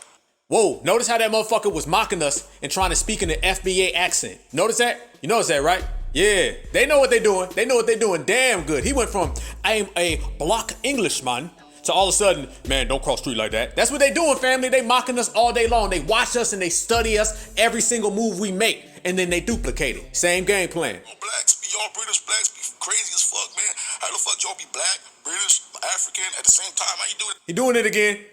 That ain't no ally. That don't need education. That shit, man, make up your mind, fool. In our face, he said that he thought we were black. So what am I then? You're not black. You can't be black. See what we talking about? See exactly what we talking about. Receipts for days. Receipts for days, and we expose these motherfuckers in the process. Notice, that guy right there was saying he's not black. But don't they say that they are black when they want reparations? Yeah, 1 minute is, I'm not black, I'm Nigerian. I'm not black, I'm from Senegal. I'm not black, I'm from the Ivory Coast. But when it's FBA reparations, it's, oh, I'm black, we all black, brother. We all black. Yeah, they don't need no education, they need regulation. How about this? Does this need education, family? So basically, you telling me you stealing from the airport? I'm not stealing, I'm buying paint. That's what I told you. What are you know what I'm saying? Black folks always stealing something. I'm not black folks, I'm African. Yeah, that's the same thing, you black. Not the same thing, we different than you guys. Look at your hand. No, we different than you guys from here. How you different from me? Oh yeah, we different. How? We don't do the same thing. What you mean? So you better? I'm not saying we better, but we do different stuff. Like what? Give me an example. Do different stuff. We African, we do different stuff. Give me an example. Listen. Like y'all eat rabbits and we eat pigs? Yeah, hold on. When Obama win, I see the black folks started dancing. You know what I told them? I said, no, it's not your win. It's Africa who win. Believe me. And you better. Oh, so Obama, you celebrated too? Of course, Obama is African. So why they can't celebrate? Did Jesse Jackson win? He never gonna be able to win. Jesse Jackson, did he win? You said. Did he win? Hold up. You said we was dancing when Obama won. No, listen. Y'all don't act right. Let me. Oh, okay. Yeah. And you do. No, yeah. That's how Obama win. This doesn't win because that's what. So you say the African Americans in America don't act right? No. And you do. We do. That's how Obama over there. You racist. I'm not. I like y'all, but you know what? That's the reality I'm telling you. You're racist. You just like the white people. No, I'm not white. I'm African. No, you're like the white people. No, you're I'm African. I'm African. You hear me? So wait, you won't go get a diamond chain and wear around your neck? Oh no, I ain't gonna wear. I'm never gonna show my underwear. Do you see me dressed up? Let me see. I'm not gonna show my underwear to you. No, I'm gonna tell you what he gonna do. He gonna get that diamond chain and he gonna go give it to the Queen of England. That's what the fuck he gonna do. Listen to every single one of them, family, and you see the same exact thing. You see people who know exactly what they doing. They know exactly how to tether. They know exactly how to steal. They know exactly how to flee. They know exactly how to jump and disrespect foundational black Americans. Now, every single one of them that had that spite and vitriol for FBA, every single one of them would move their ass over here and try to build in the country that we created. How come they didn't stay and build in the country that they came from? They homeland. Exactly. And that's always the final straw. That's always that royal flush. When we pull that out and say, okay, why'd you flee your homeland then? I don't know. Exactly. You don't fucking know. But what you do know is how to tether from foundational black Americans. So no, family, it ain't about education. It's all about regulating. And when you start regulating, you start putting people in their place and you start G-checking them, things get done. And that's why things are getting done right now, because we're not sitting here playing patty cake. We're not playing nice. We ain't playing hopscotch with these motherfuckers. We pushing their ass out the way and we getting our results. And all it takes is that real FBA grind, and we all got it. Now, I want y'all to notice how that other guy, he said that he wasn't black, he's African. And then the other guy said that he's black, but we're not black. That's what I'm saying, family. They all over the place. They don't know what the fuck they talking about. They'll say anything that comes to mind if that means they can steal from you. That's what a thief does. A thief makes no sense. They have no fucking logic. Logic is out the window. They'll say anything to get by. That's the difference between us and them. They want to talk about differences. Let me give you some differences. We have morals. We have a backbone. We have pride. It takes a whole lot of pride to put your 2 feet flat in the dirt and stay where you came from. There's a lot of pride that comes with that. And there's a lack of pride that makes you take them 2 feet and jump over a goddamn fence and run away. What we call fleeing, who we call fleers. You feel me? The big difference between them and us is that we stand where we are, stick our chest out, chin up, head to the sky, and get the job done. And that's why we've built this country that is so great, because we're so great. They don't have anything they can point to that's great. Anything that they can point to that's great is being worn by another colonizer who came over there and took the shit. You ain't take nothing from us. You ain't take a motherfucking thing from us. As a matter of fact, we're in the era of we gonna take our reparations back. As I always say, Black Alpha 6. I always say they got 2 choices. Give it up or get that shit took. That's when it comes to our reparations. For them, they say you got 1 choice. We gonna give it to you. And that's their resources. Big difference between our mentality and their mentality. Big difference between a champion and a chump, a victim and a victor, and a big ass difference between a loser and a winner. And we're all on the winner side, because that's how foundational Black Americans are built. It's in our soul, baby. It is in our soul. And they know it. That's why everybody wants a part of us. Trust me, people don't want to steal from us because we lack. People want to steal from us because we create. If we didn't create this great country, there'd be nothing to take. If we didn't create this great culture, there'd be nothing to take. If we didn't create everything in modern history, Black History Month, look it up. Look at all the foundational Black American inventions. If we didn't create all of that, nobody would have anything to take from us. So the very fact that they got to come and try to steal from foundational Black Americans, they got to run from their homeland. And I'm talking about all these people all across the planet who run from their homelands and all seem to run here, the country that foundational Black Americans built. Ain't that a motherfucker? But the very fact that they got to leave every last one of their homelands in every single hemisphere on the earth to come here to take from us, that's confirmation that we are untouchable, unbreakable, unmatched, and stronger than ever. And we only getting stronger day to day. And you get stronger by G-checking and getting straight to the point. What's that guy, that Acho guy? Did y'all hear when he came out? And he's saying, I don't understand y'all culture. Yep, okay. And we do understand G-checking your ass, and that's why he was running. Oh yeah, he got to running. What's his name? Emmanuel or Sam Acho? I think there's 2 of them. They're the tether twins. They're the $2 tether twins. And if you ever want to see the definition of a $2 tether, look exactly at them. Every single talking point, every single phrase, the mannerisms, the way they speak, the way they move, just personifies a $2 tether. I think we're going to have to call them a 2-penny tether.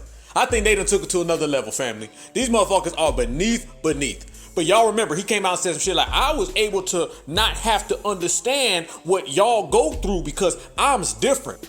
Once again, going out your way to separate from foundational Black Americans, but when we separate from y'all, then it's a big problem. Listen to this tap dancing tether talk from a 2-penny tether, him and his brother, the tether twins. Listen very, very carefully.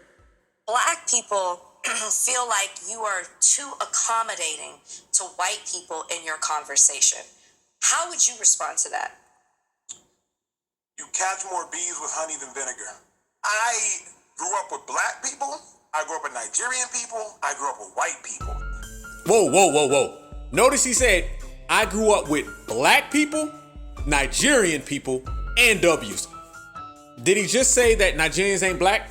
Did he, family? That's what we just motherfucking heard. Once again, how many times we gonna show this? We got all types of clips, man. We got a whole goddamn documentary full of them. Every single time they talk, they say they not Black, they Nigerian. But when we say reparations, they say we all Black, brother. Which one is it? I'm gonna need the tethers. I'm gonna need the coons. I'm gonna need the tap dancers. I'm gonna need everybody in the diaspora. Get your fucking lie straight. You ever hear somebody lie and they can't get their fucking lie straight and they all over the place? They be like, hey, I'm coming over on Wednesday. Oh, you mean the Wednesday tomorrow? No, not the Wednesday tomorrow. The Wednesday that comes after Saturday. No, Sunday comes after Saturday. No, I mean not the Sunday after Saturday, the one that comes after Thursday. Man, you don't know what the fuck you talking about. That's what they be doing. One motherfucker says we all brothers. Another motherfucker says you a Nakata. One motherfucker says Africa is a continent. One motherfucker says Africa is a nation. One motherfucker says he's Black. The other says we ain't Black. One says his country is his race. One says his tribe is his race. One says his village is his race. They have no concept of race, and they also have no concept of getting it on their own. The only thing they know how to do is be a tap dancing $2 tether. I grew up with white people. As a result, I know when white people say, well, racism doesn't exist, I know why they say that. Because I've been in them rooms when they saying that. All the while, I have the privilege and luxury of not having generational trauma because my parents were born in Nigeria. So man, my method is removing some of the sting because I don't have that sting and trying to deliver a message in a manner that people can receive it. You're saying that you don't have any generational trauma in some way meaning, or that in some way meaning that your delivery method to white people is going to be either more effective or more sanitized is, to me, dangerous. You ain't got no generational trauma coming up in Nigeria? Family, can we just say something that don't nobody want to talk about? Can we just say the elephant in the fucking room? And that is, Africa has had and has millions of slaves, and slavery still goes on in Africa today. They still have colonizers today. Let me ask this question. I'm gonna ask it to the family. Does foundational Black Americans still have shackled slaves? No. Does Africa right now still have shackled slaves? Yes. Does foundational Black Americans still have a colonizer? No. Does Africa still have colonizers, multiple colonizers? The answer, yes. Do we still have slavery in the United States of America? Hell to the no. Do they still have slavery in Africa? Hell to the yes. Google it, YouTube, Yahoo, check it up, cameras is rolling, and you get all the answers right then and there. So you see the difference between a freedman and a fleer. You see the difference between a foundational and a failure. So he says he ain't got no generational trauma, but we all know he got generational cooning, the fleer's disease. Sad motherfucking fact. And family, it's happening all across the country. Did you see down in Louisiana right now? They got migrants from Haiti trying to break in to migration headquarters and trying to score them a goddamn passport. I ain't lying. They're popping in to every migration center and just by droves, just trying to kick the doors in and say, we want passport now, so they can get down there and they can cosplay foundational Black Americans from Louisiana. This is what's happening all across the goddamn country, all the way on the West Coast, on the East Coast, down South and up North. You see this all across the board. It's the fleer's disease. And when you flee, you got this type of mentality that you got to get it, but you don't want to earn it. You feel me? This is exactly what's occurring. This is exactly what we're watching, and we seeing it all play out in real time. But the only difference is that the foundational Black American, Black grassroots have been on the forefront of calling all of this out. So we are not shocked and we are not surprised by the way everything operates. We only give everyone a clear vision of it, and we have a front row seat when it goes down. But I'm looking at my motherfucking watch right now. We got time today, family. Since we exposing the real like we always do, since we putting all the facts on the table like we always do, and since we's G-checking like we always do, let's talk about something that, kind of came across the timeline, and I know my brothers and sisters seen it. And if you haven't seen it or haven't heard it, this will be the first time. We speak about how all of these other groups throughout the diaspora all have hate, vitriol, and spite for foundational Black Americans. They'll deny it. They'll be like, we don't know, brother. We don't know where they come from. We love you. We're brothers. They'll say that shit when reparations is on the table.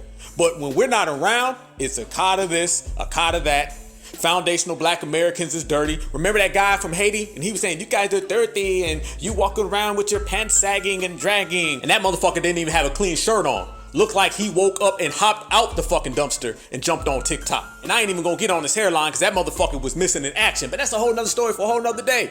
We G-check that shit on the regular. Everybody know what time it is. We got the straight hairline look like a sideways ruler, straight across. They got the motherfucking hairline look like a backwards ruler, going way the fuck back. But that's another day and another time. When we start talking about all of these other groups and how they don't get along, they speak different languages, they even have different religions. But the one thing they all have in common is that they're all FBA haters. And it's over with, family. No longer is motherfuckers running with that bullshit, and no more is motherfuckers covering up that lie. We ain't hearing it no more. The we all brothers and shit, done. Canceled, erased. We done deleted that shit. Everyone knows that FBA is at the top of the hill, and we up here proudly. Everybody knows foundational black Americans are at the boss's table, and we are at the boss's table proudly. Everybody knows we in the winner's circle, and we are the winners proudly. We stick our chin up, chest out, and we say that shit like we mean it. And if that makes motherfuckers mad, they gonna be mad. If that makes motherfuckers jealous, they gonna be jealous. If that makes motherfuckers have spite, envy, or vitriol, they gonna be some spite, envy, and vitriol having motherfuckers. Cause we ain't going nowhere. Now, the FBA hate runs so goddamn deep that you start hearing people from other aspects and other religions talking down on us throughout the diaspora. So even their religious folks are saying things about FBA. Did you see and hear the video of the guy at a mosque in Somalia talking down on FBA? Did you see it? And he's using foundational black Americans, our lineage, heritage, and culture as the symbol for everything bad. This motherfucker done took his FBA hate to a whole nother level. Yeah, he's in there talking about something. Look at African Americans. They don't even know their fathers. I ain't lying, shit you not. That's exactly what he said. The same talking points that you hear the dominant society say, they say. The same phrases, the same myths, the same narratives that the dominant society's been saying about us for years. How come the diaspora says the same exact thing? But yet they turn around and act like they don't know what's going on. It's funny how you get messages from America, but the messages that you get is always coming from a W. You don't get none from us. You'll come over here and say, we did not know about you guys. But yet you'll come over here and practice every single racial stereotype that the dominant society says about us. You'll say, do-rags, pants sag, y'all sell drugs, you like loud music, you got baby mama drama. I'm telling you right now, if you heard the things that the diaspora says and you closed your eyes, you would think that shit is coming from Karen or Ken. You know why? It's because they wish they lived next door to Karen and Ken, and they upset that foundational black Americans do. We just don't give a fuck. So when you take all of that hate and you travel that shit all throughout the diaspora and you start to hear the same exact notions, then you already know it's coming from the same place. And that's why we say you have anti-black racism, and then you have anti-foundational black American racism. And it's a whole different game plan, and it's got motherfuckers saying shit like this. Listen. Most of the people that we meet, especially African Americans, they don't even know their fathers. They don't even know their fathers. They don't even know their fathers. It was all of them, most of them were the product of one night stand. One night stand. They will tell you, I don't know my father. Well, who named you? Whose name are you carrying? Well, my mother chose his name for me. I don't know. Is that what we want for our ummah? This motherfucker said they don't even know their fathers. Most of them come from one night stands. This motherfucker said we come from one night stands. This is what they talking about over there. So every time they come over here saying we brothers, that's the brotherhood that you going back to? That's your brother? That's your brother that you need to go back to and invest in right there? Nah, we see through that shit because we know all about it. This is what they believe foundational black Americans are. And don't that sound just like the dominant society? Now, who's got the colonizer mentality? They running around here not only jumping in cake soap, but they're running around here saying the same exact things that you would think is coming from the Democratic or Republican convention. Yes, but no, that's coming from Somalia. Now, is that regular anti-black racism? Or is that anti-foundational black American racism? A whole nother level to this shit. كلهم أو معظمهم أبناء الزنا. أبناء الزنا. Why? Because man, he has to give up the seed. And because the marriage will limit them, they will go from one to another to a third. You know, subhanallah, it's one of the African American brother who accepted Islam. He said, Sheikh, Islam limited me. Only allowed me 4 wives. He said, before I became a Muslim, I had 40 girls, mashallah, tabarakallah. And I used to maintain all of them well, tabarakallah. God damn. He basically said right there, family, that foundational black American men are so savage that Islam allowed us only 4, and that was limiting us. Because we was running around throwing our seed left and right. We had 40 different women. That's what he's telling the whole crowd of people. And by the way, family, he's talking to a whole crowd of folks. Not one person is objecting. Matter of fact, they smiling. They smiling because they all agree with the shit, because they all believe the shit, because they're all getting told the same exact thing, because they got the same anti-foundational black American hatred. It's all on the table. And we just cashing them motherfucking receipts. They know what time it is. It's that certified regulated time. But he said, now Islam is limiting me only to 4. So children will be well taken care of. And there won't be children who do not know their fathers, who do not know their fathers. Damn, and he had to end it where children will be taken care of. If you just come over here and convert, they would all know their fathers. So he's using foundational black Americans as a symbol for everything that is literally wrong in the world and why you should convert to his religion. God damn, listen, I done heard motherfuckers jealous. I done seen motherfuckers hate on us, trust and believe. We done seen it all. FBA, ain't we seen it all? We done heard it all too. That motherfucker took it to another level. This motherfucker went scripture on us. He done pulled out the motherfucking scripture. He said foundational black Americans are so bad that the only way you can save us is to convert to his religion. God damn, this motherfucker done went holy on us. That motherfucker is holy FBA hating. Ain't a motherfucking thing in this world, brother. Ain't a motherfucking thing in this world. So when we sit here and we regulate all of that shit and we not playing games, we G-checking, and motherfuckers get mad at us and say we being divisive, how we being divided from something like that? We ain't being divided from something like that because that right there was never connected to us. Let me tell you who I am connected to. I'm connected to all my certified foundational black American sisters. I'm connected to all my certified foundational black American brothers. I'm connected to my certified foundational black American Freedmen family tree. That's what I'm connected to. And quite frankly, all of that right there, we don't want no part in that anyway. So don't be mad when foundational black Americans reject all of that shit. Don't be mad when foundational black Americans expose all that shit. And don't be mad when foundational black Americans say, 2 middle fingers up, we gonna do things for ourselves, by ourselves, because we don't want any of that energy. You feel me? Could it be that foundational black Americans are out here doing our thing and the world is jealous? Could it be that foundational black Americans have been putting it down since day one, building this country on our own? Could it be that every single thing that we've ever accomplished, every single thing that we've ever done, we gotten it off the strength of us and they cannot stand that shit? So they start hate babbling like that right there. Yes. We gonna stay excellent and we gonna continue to do what the fuck we do. And they can go over there and there's probably some motherfucker right now saying FBAs, they let their pants sag, and FBAs don't know their mommies and daddies, and FBAs is dirty. They gonna say everything about us because unlike everyone else, we've been knowing these motherfuckers got hate for us.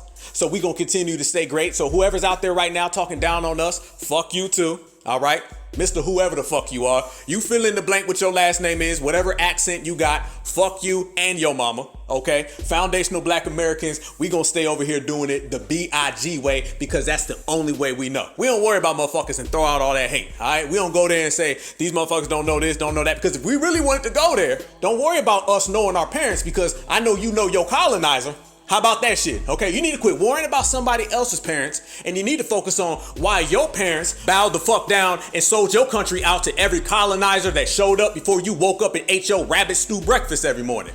If we go in there, I'm just only stating facts. If we go in there, we could talk about how you can't lay down at night in a bed because mama sold the whole fucking village to the colonizer yesterday before you woke up and ate your rabbit stew breakfast. If we go in there, we could talk about how you don't know your mama because your daddy sold your mama to the nearest colonizer who showed up before you woke up in the morning and ate your rabbit stew breakfast. If we go in there.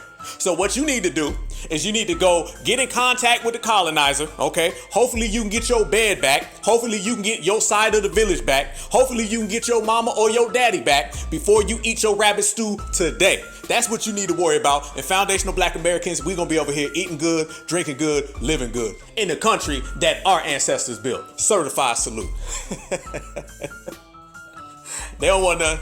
They don't want this. Nah, they can't beat us.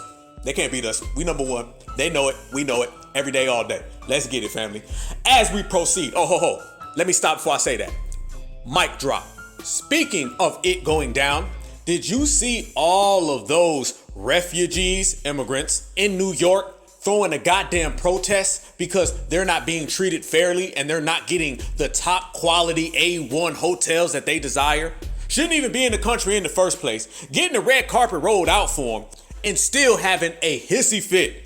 They were literally protesting, tearing shit up right up there in New York City because they are not getting treated the way they believe they should. This is what happens when you have a government that brings in millions of undocumented people and puts them above their own American citizens. those undocumented people, they start to get real spoiled, real entitled, to where the point they'll say, we'll come to y'all country illegally and you better treat us right. Joe Biden treats us right.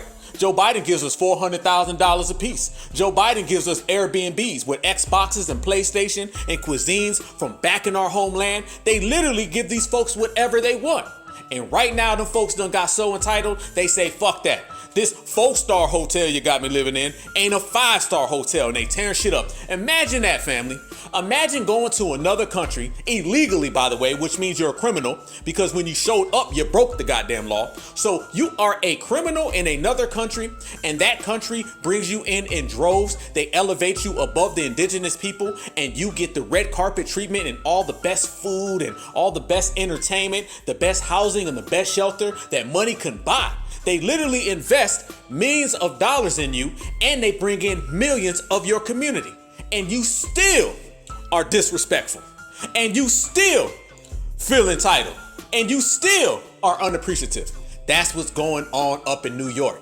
The mayor, Eric Adams, this man inked a $275 million hotel room deal to house at least 5,000 migrants, while New York City residents are freezing in the streets, literally freezing, passing away because they do not have shelter. But these folks are getting $275 million deals for hotel rooms. And they don't feel that's good enough. Shit. They want it all. They want to live any fucking where. They want the Hamptons. This is what happens when you vote for the open border candidates like Jimmy Crow Joe Biden and Kamala Collard Green Harris. But y'all remember when Joe Biden went to come and give smoke to foundational Black Americans. Yeah, y'all remember when he said this on that Zoom call.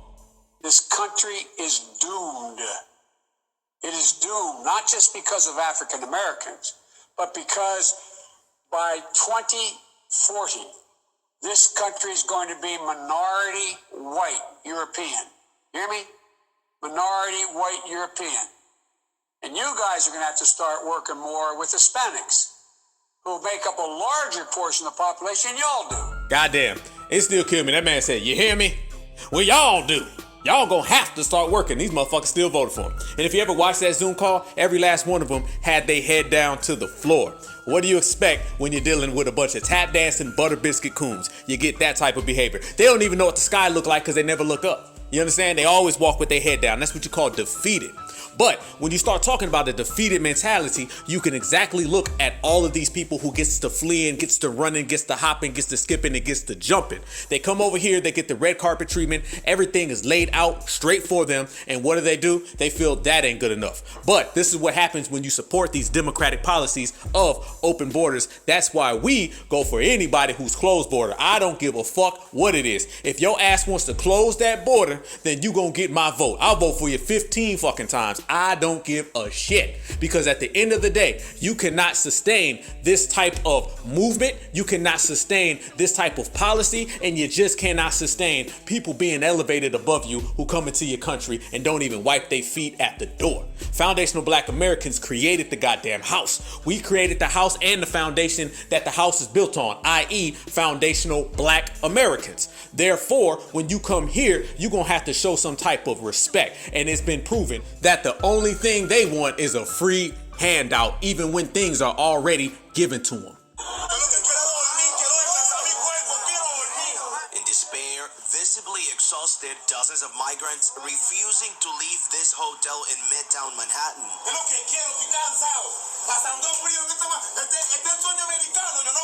This Venezuelan man saying he's tired and cold, questioning if this is the harsh reality of the American dream. The cops are here. We need people at the Watson right now. Dozens of police mobilized in an effort to control the peace. Opened up all the vacant luxury apartments. We are on 57th Street right now. This is Billionaires Row.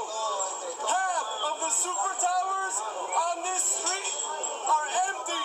Very basic beds, head to foot, no space in between them. There's 4 bathrooms in the entire facility for 1,000 beds. They've described multiple security gates to get in. They've described that there's only food during limited hours and that sometimes the water runs out. And importantly also, it's cold in there. Despite the mayor's claim that it's heated, they said it was cold in there.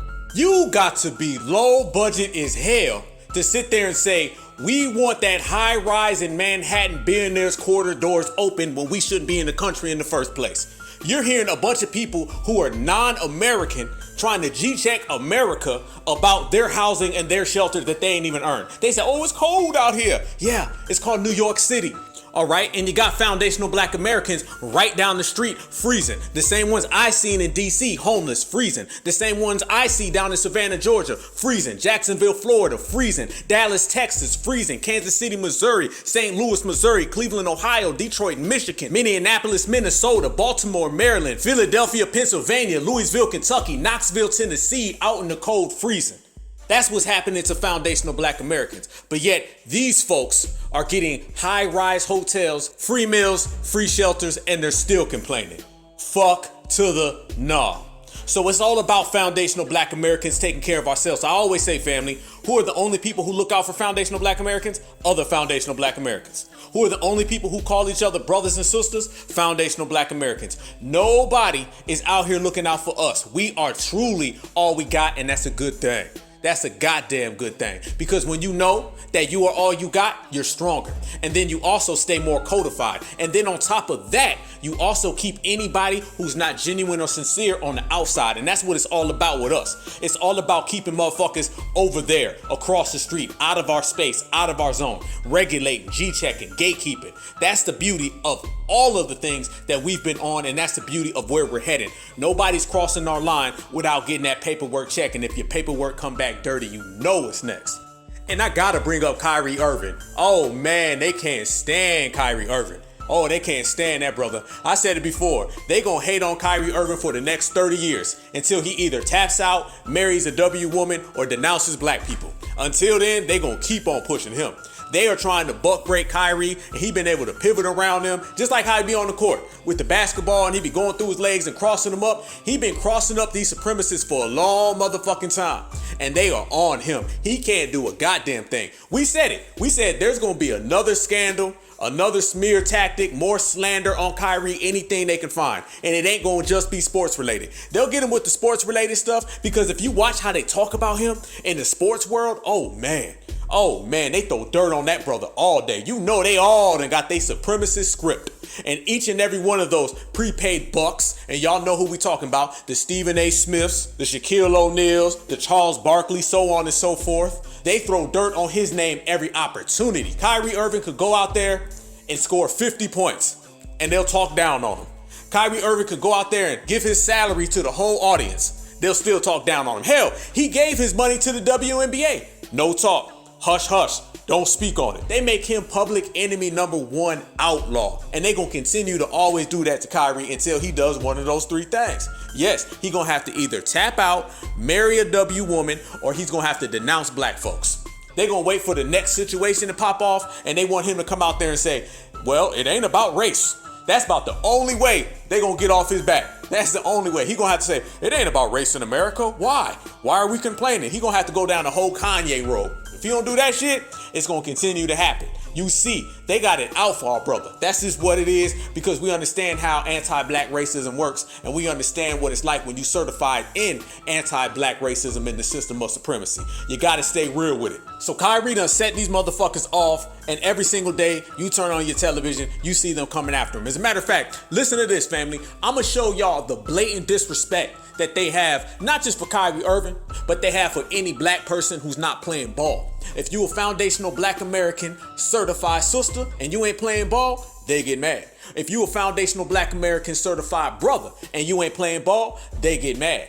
They want you to follow suit, bow down, and be a good slave. They want you to take the buck breaking in a nice way. That's what it is. And anytime you reject them, they spaz the fuck out. So listen how they treat Kyrie Irving. They don't even mention this man by name. Listen to all the terms they say about him. Things they would never say about anybody else. Dana White is on camera slapping his wife. They say they loved him. Jerry Jones is literally at a race protest. They say they loved him. But Kyrie Irving simply doesn't go along with they butt breaking. And then you hear this. What about it's been a few months since Kyrie Irving's been in the news? What do you think of this? Tony, you knew it was coming, because he just can't help himself. He cannot just go play basketball and shut up, go play basketball, and shut up, go play basketball, and shut up, and go about that business even at $40 million or whatever he's making right now. Whoa. He just told him to shut up and dribble. He just said to shut up and dribble to Kyrie Irving. That's a black man. That's Michael Wilbon. Now, y'all remember when that lady from Fox News said it, they were saying, oh, those evil Republicans, that's so messed up. But yet you see him right there saying the same exact thing. Didn't we say that the Republicans and the Democrats are the same exact person? Yes, this guy is getting his script from his ESPN, Disney, masses, and they telling him what to say, and he comes out and says, Kyrie Irving, he needs to shut up. That motherfucker just straight up said, shut up and dribble. Listen, they get him even more. There's a handful of teams that may want Kyrie Irving. You know, the Lakers, the Mavericks, maybe even the Suns behind me, among them, a handful of teams. But Tony, he's toxic. We've seen this. He can't help himself. But Tony, he's toxic. But Tony, he's toxic. But Tony, he's toxic. But Tony, he's toxic. We've seen this. He can't help himself. In a locker room, in a setting where you have to just go and do your work and be about a team for a whole season or 2 seasons or 3 seasons, why would anybody trade assets for this dude when you can't count on him for 1 season? It seems like you'd be stupid, but you know somebody's going to do it. Damn, he didn't even call him by his name. This dude. And then he said anybody who trades for him is stupid. That is already, he's toxic, he's stupid, he needs to shut up, and then they called him this dude, which ain't even his name. His name is Kyrie. Furthermore. Yeah, he's the worst teammate of all time, and I want to stress that. He's the worst teammate of all time, and I want to stress that. He's the worst teammate of all time, and I want to stress that. Of all time. Because you cannot count on him to go to work. Whoa. He is the worst teammate of all time. I'm talking about all time in all sports. When you literally have people who are breaking the law and going to play basketball, going to play football, and then traveling to go to their court date. And they're saying Kyrie Irving is the worst teammate of all time. Is he the worst teammate of all time? Or is it that he's just not playing ball with supremacy? Yeah, that's what it's really about. He ain't doing what you tell him to do, so therefore you hear this. Now, let's run it back. That is, he needs to shut up. People who trade for him are stupid. His name is Dude. He's toxic, and he is the worst teammate of all time, and that's in a matter of 30 seconds as we proceed. We have seen this for years. Year after year, he does something in Boston. He said, I'll be here forever if you'll have me. And then an hour later, he said, I don't want to be here, and I'm going to leave. You cannot count on him. Everybody knows this about him. And he sabotages his team and the people who pay his salary. Time after time after time. Why didn't the Nets trade him at the end of last year? He gets out on the court and he glitters like gold. And it takes a while to understand that it's fool's gold. But ask the Boston Celtics if it's fool's gold. Because they will tell you, yeah. Damn, now he's a fool. These motherfuckers is piling it up. Listen more. You're playing with the greatest player of the generation, and you can't get along with him. And LeBron was like, enough. It made his head explode to have to deal with this dude. So call him out his name again. LeBron wants to win again, and maybe LeBron will just close his eyes and say, God help me, but I'll try it. I'll do what I can. But you know the deal, Tone. I mean, this guy's impossible. This guy, this dude, never called him Kyrie one time. Notice that. He never said him by name one time. There is nothing more disrespectful than to speak on somebody and not say their name. He called him this dude, this guy, fool, stupid, shut up. He didn't have no problem saying he's toxic. Oh, he could speak that very clear. He didn't have no problem saying shut up. He could speak that very clear. He didn't have no problem calling him stupid. He could speak that very clear. But he can't even say the guy's name, Kyrie, and that was difficult. That's the shit we talking about. Oh, now they bring in the biggest coon. Here's Charles Barkley. Let's see what he's got to say. Kyrie Irving, your reaction to Kyrie Irving situation, I would love to be a fly on the wall when he goes back in the locker room. I mean, because, you know, this is a really bad situation for the NBA, to be honest with you, because, man, this is not good for us, to be honest with you. It's not good that a guy requested a trade for a team. Family, do you know how many players request trades? How come it's such a bad thing when Kyrie Irving does it? It goes back to what we saying. It ain't got shit to do with a trade. It ain't got shit to do with the locker room. It ain't got shit to do with basketball. It's all about trying to buck break a black man. That's what it's about. They do the same thing to any brother or sister who denies and rejects supremacy. That's what they doing to Kyrie Irving. We said it. They gonna be on Kyrie until he denounces blackness. They want his ass to make a press conference at 12 and say, I don't want to be black no more.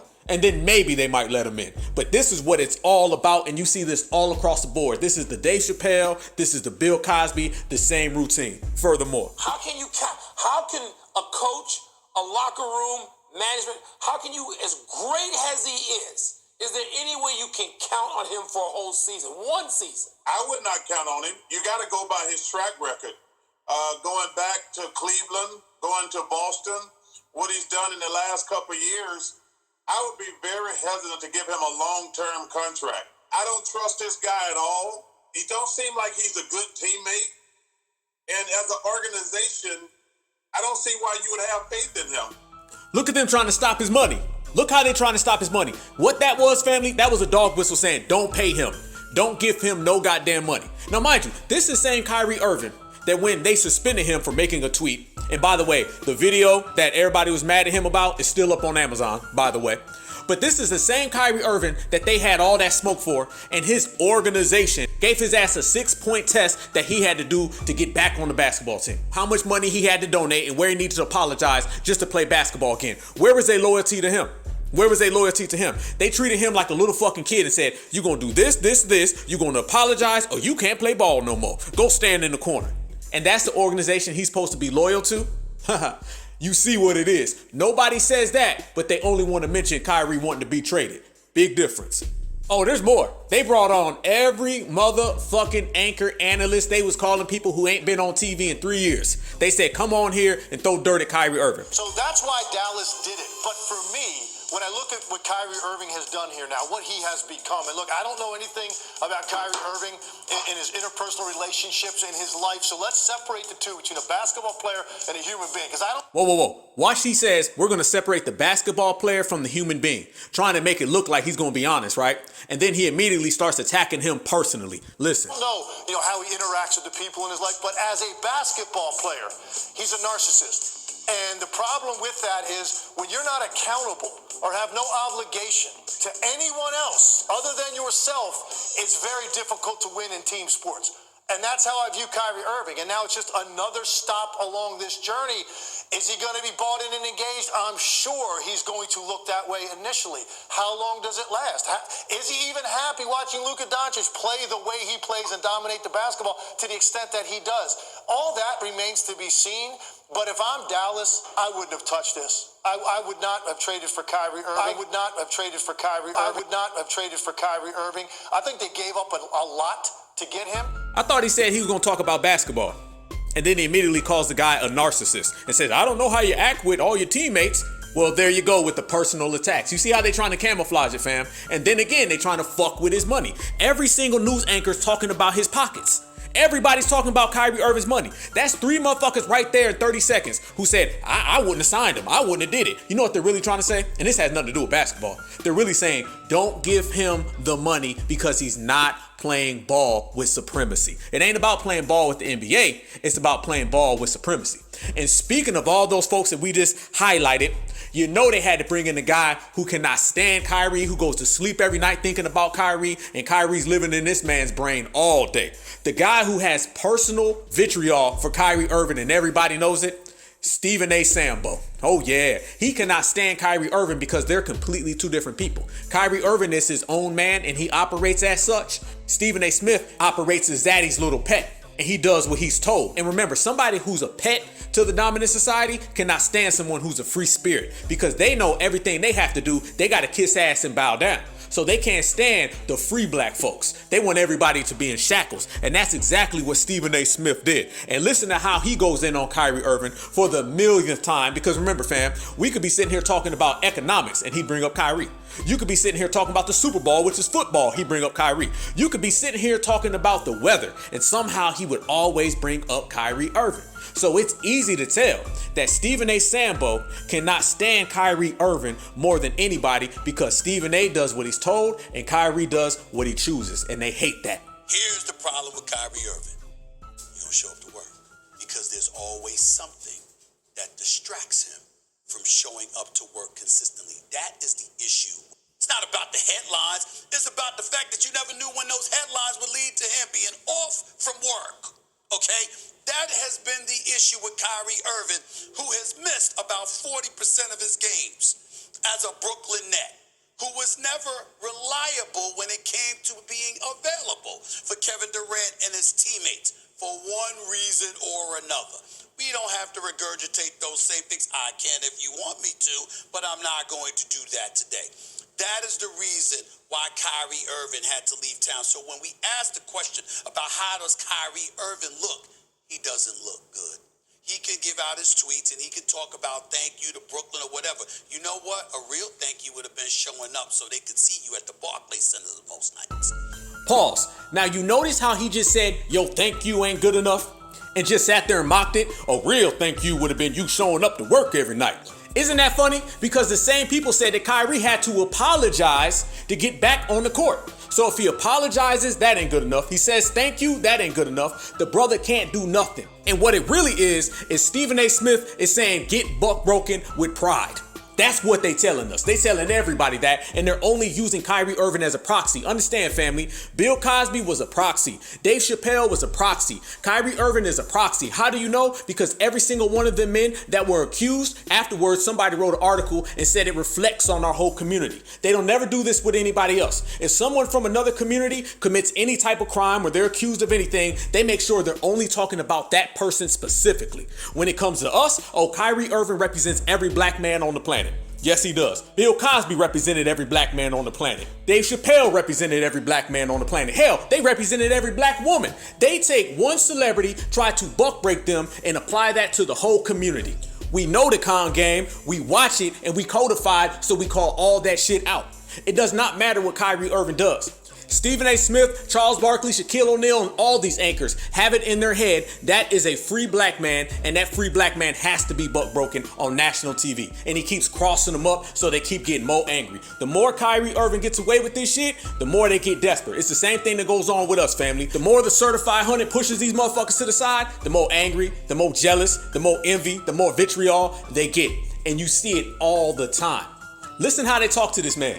They talk to this man like he a little motherfucking kid. That's a grown-ass man. And you ain't calling him by his name?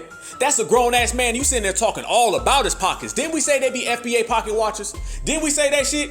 You sit here and hear more about Kyrie Irving's bank account than anybody else. Now, mind you, they never have this type of smoke for a W athlete. Hell no, you don't. You got a W athlete right now who plays for the Philadelphia Eagles, and he had to turn himself in for harming a woman. No talk. You didn't even hear that shit on the back of the goddamn news. They didn't even bring it up. You got another W, a coach who harmed his woman. Domestic violence. No talk. You ain't hear that shit either. They covered that motherfucker up. If you want to see any examples of people in the sports world breaking the law, getting arrested, going to jail, you can look at the dominant society all the way across the board. They just don't talk about those. When you start talking about Kyrie Irving, we're speaking of a man who's never done a crime. Let's say this right now. You notice how they keep speaking of him in some type of like criminal light?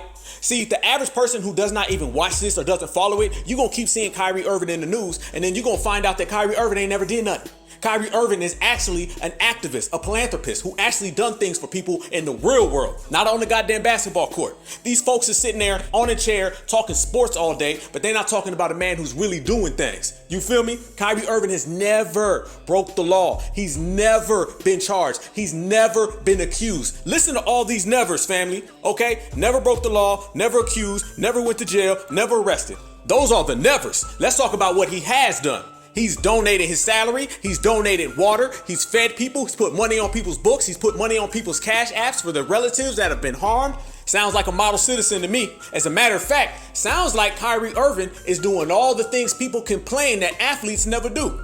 But yet, he's getting talked about and treated like that. Toxic, stupid, foolish, won't call him by his name, even though he's a grown-ass man with kids. And the only reason that goes on is because he is a black person. If he was not black, you would not have these problems. they would not say what they say, and they would not be hating on them. It's all about foundational black Americans, and when you see a foundational black American, salute them, because this is the shit they throw at us, but at the same time, we cross their asses up. Now, there's a brother named Jason Williams, and he calls out Stephen A. Smith. He's an anchor. And y'all know Stephen A. Smith try to talk tough, try to act tough. He speaks all that shit, but won't do nothing. And he cannot stand when people start to regulate him. Y'all remember when black folks was regulating him about Jerry Jones? He tried to say, I'm going to have my own podcast and I'm going to talk about the new black media. Didn't do nothing. He got in his car and hit reverse real quick. So Jason Williams calls him out and says, what's up with your personal attacks on Kyrie Irving? Everything that we've been saying, he said. So it lets you know we're not the only ones who are identifying this over hatred, this over jealousy, this over vitriol. See, it's one thing to sit there in your little seat and talk about grown men for a living. It's another thing when you're going overboard, especially when you said you love Jerry Jones and you love Dana White, but you hate Kyrie Irving. Yeah. So Jay Williams calls him out on it and says, what's up with all these terms and all these words that y'all keep labeling Kyrie Irving? What's up with your extra hate that you have for Kyrie? Explain yourself. And Stephen A. Smith went into his little frenzy, his little panic, his little fake coon tough guy. You know what I'm talking about, CWA, coon with an attitude. He went into that full goddamn mode because I told you, when you G-check a coon, they get emotional. And watch how his ass gets very emotional. When you sign up to play basketball, that's what people want to see. They want to see you play basketball. And they didn't see Kyrie Irving play enough of it. That is the legacy. Period. Notice how he had to say that's his legacy. You see, they're trying to brand this brother for life. That's how it works when you deal with the dominant society and all their little puppets like Stephen A. Smith. They can't just say we disagree with Kyrie. They can't just say that's him today. They got to say things like that's his legacy. He's got to live with it. You notice how he threw legacy in their family? He made sure his closing statement when he landed his plane was to make sure he said this is Kyrie Irving's legacy, so he can brand him with this forever. He knew exactly what he was doing. He was reading off his coon manuscript. Yes, he was. Now, ain't that some shit though? Because when Jerry Jones, Stephen A's master, was seen at that racial protest intimidating black folks back in the 1950s or 60s or whatever, what did Stephen A. Smith go out his way to say? He said, Jerry Jones doesn't deserve that because it was a long time ago. I'm pretty pissed off. And let me say this. I'm pissed off, but not for reasons that people would think. I'm very, very fond of Jerry Jones, and I'm not hiding that from anybody. Is his record perfect? No. But I'm pissed off because he doesn't deserve what just happened. He doesn't deserve it. One report, our report, said he was 14 years old. Another report said he was 15 years old. At minimum, that's 65 years ago.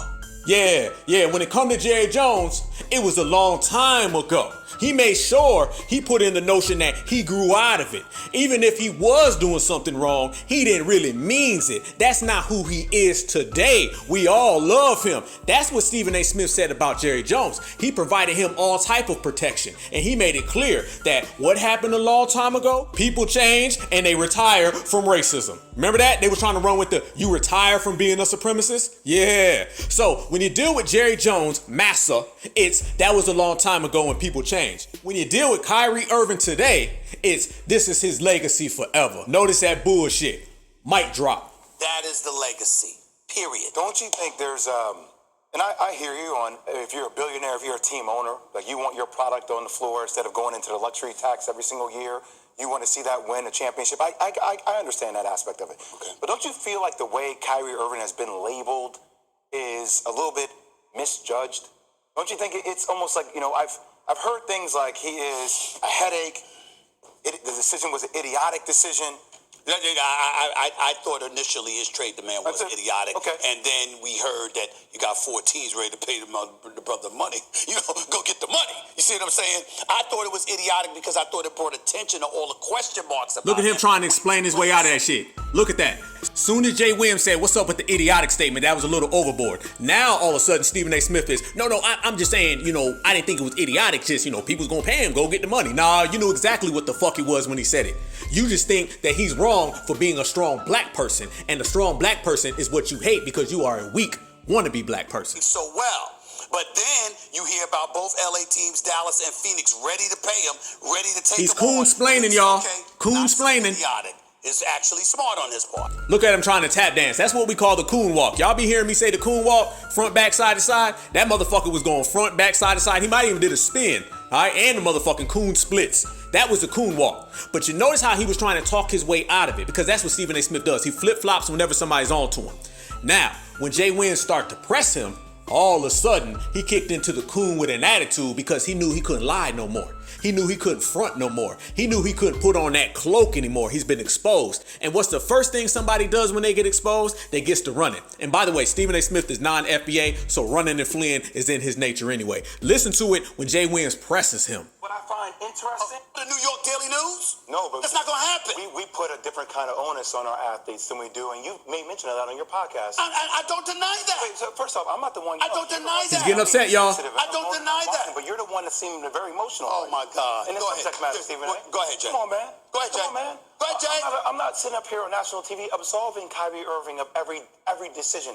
I'm not going back and recounting every decision. I'm just saying how it's interesting to me. It just carries such a bigger momentum, in particular with you.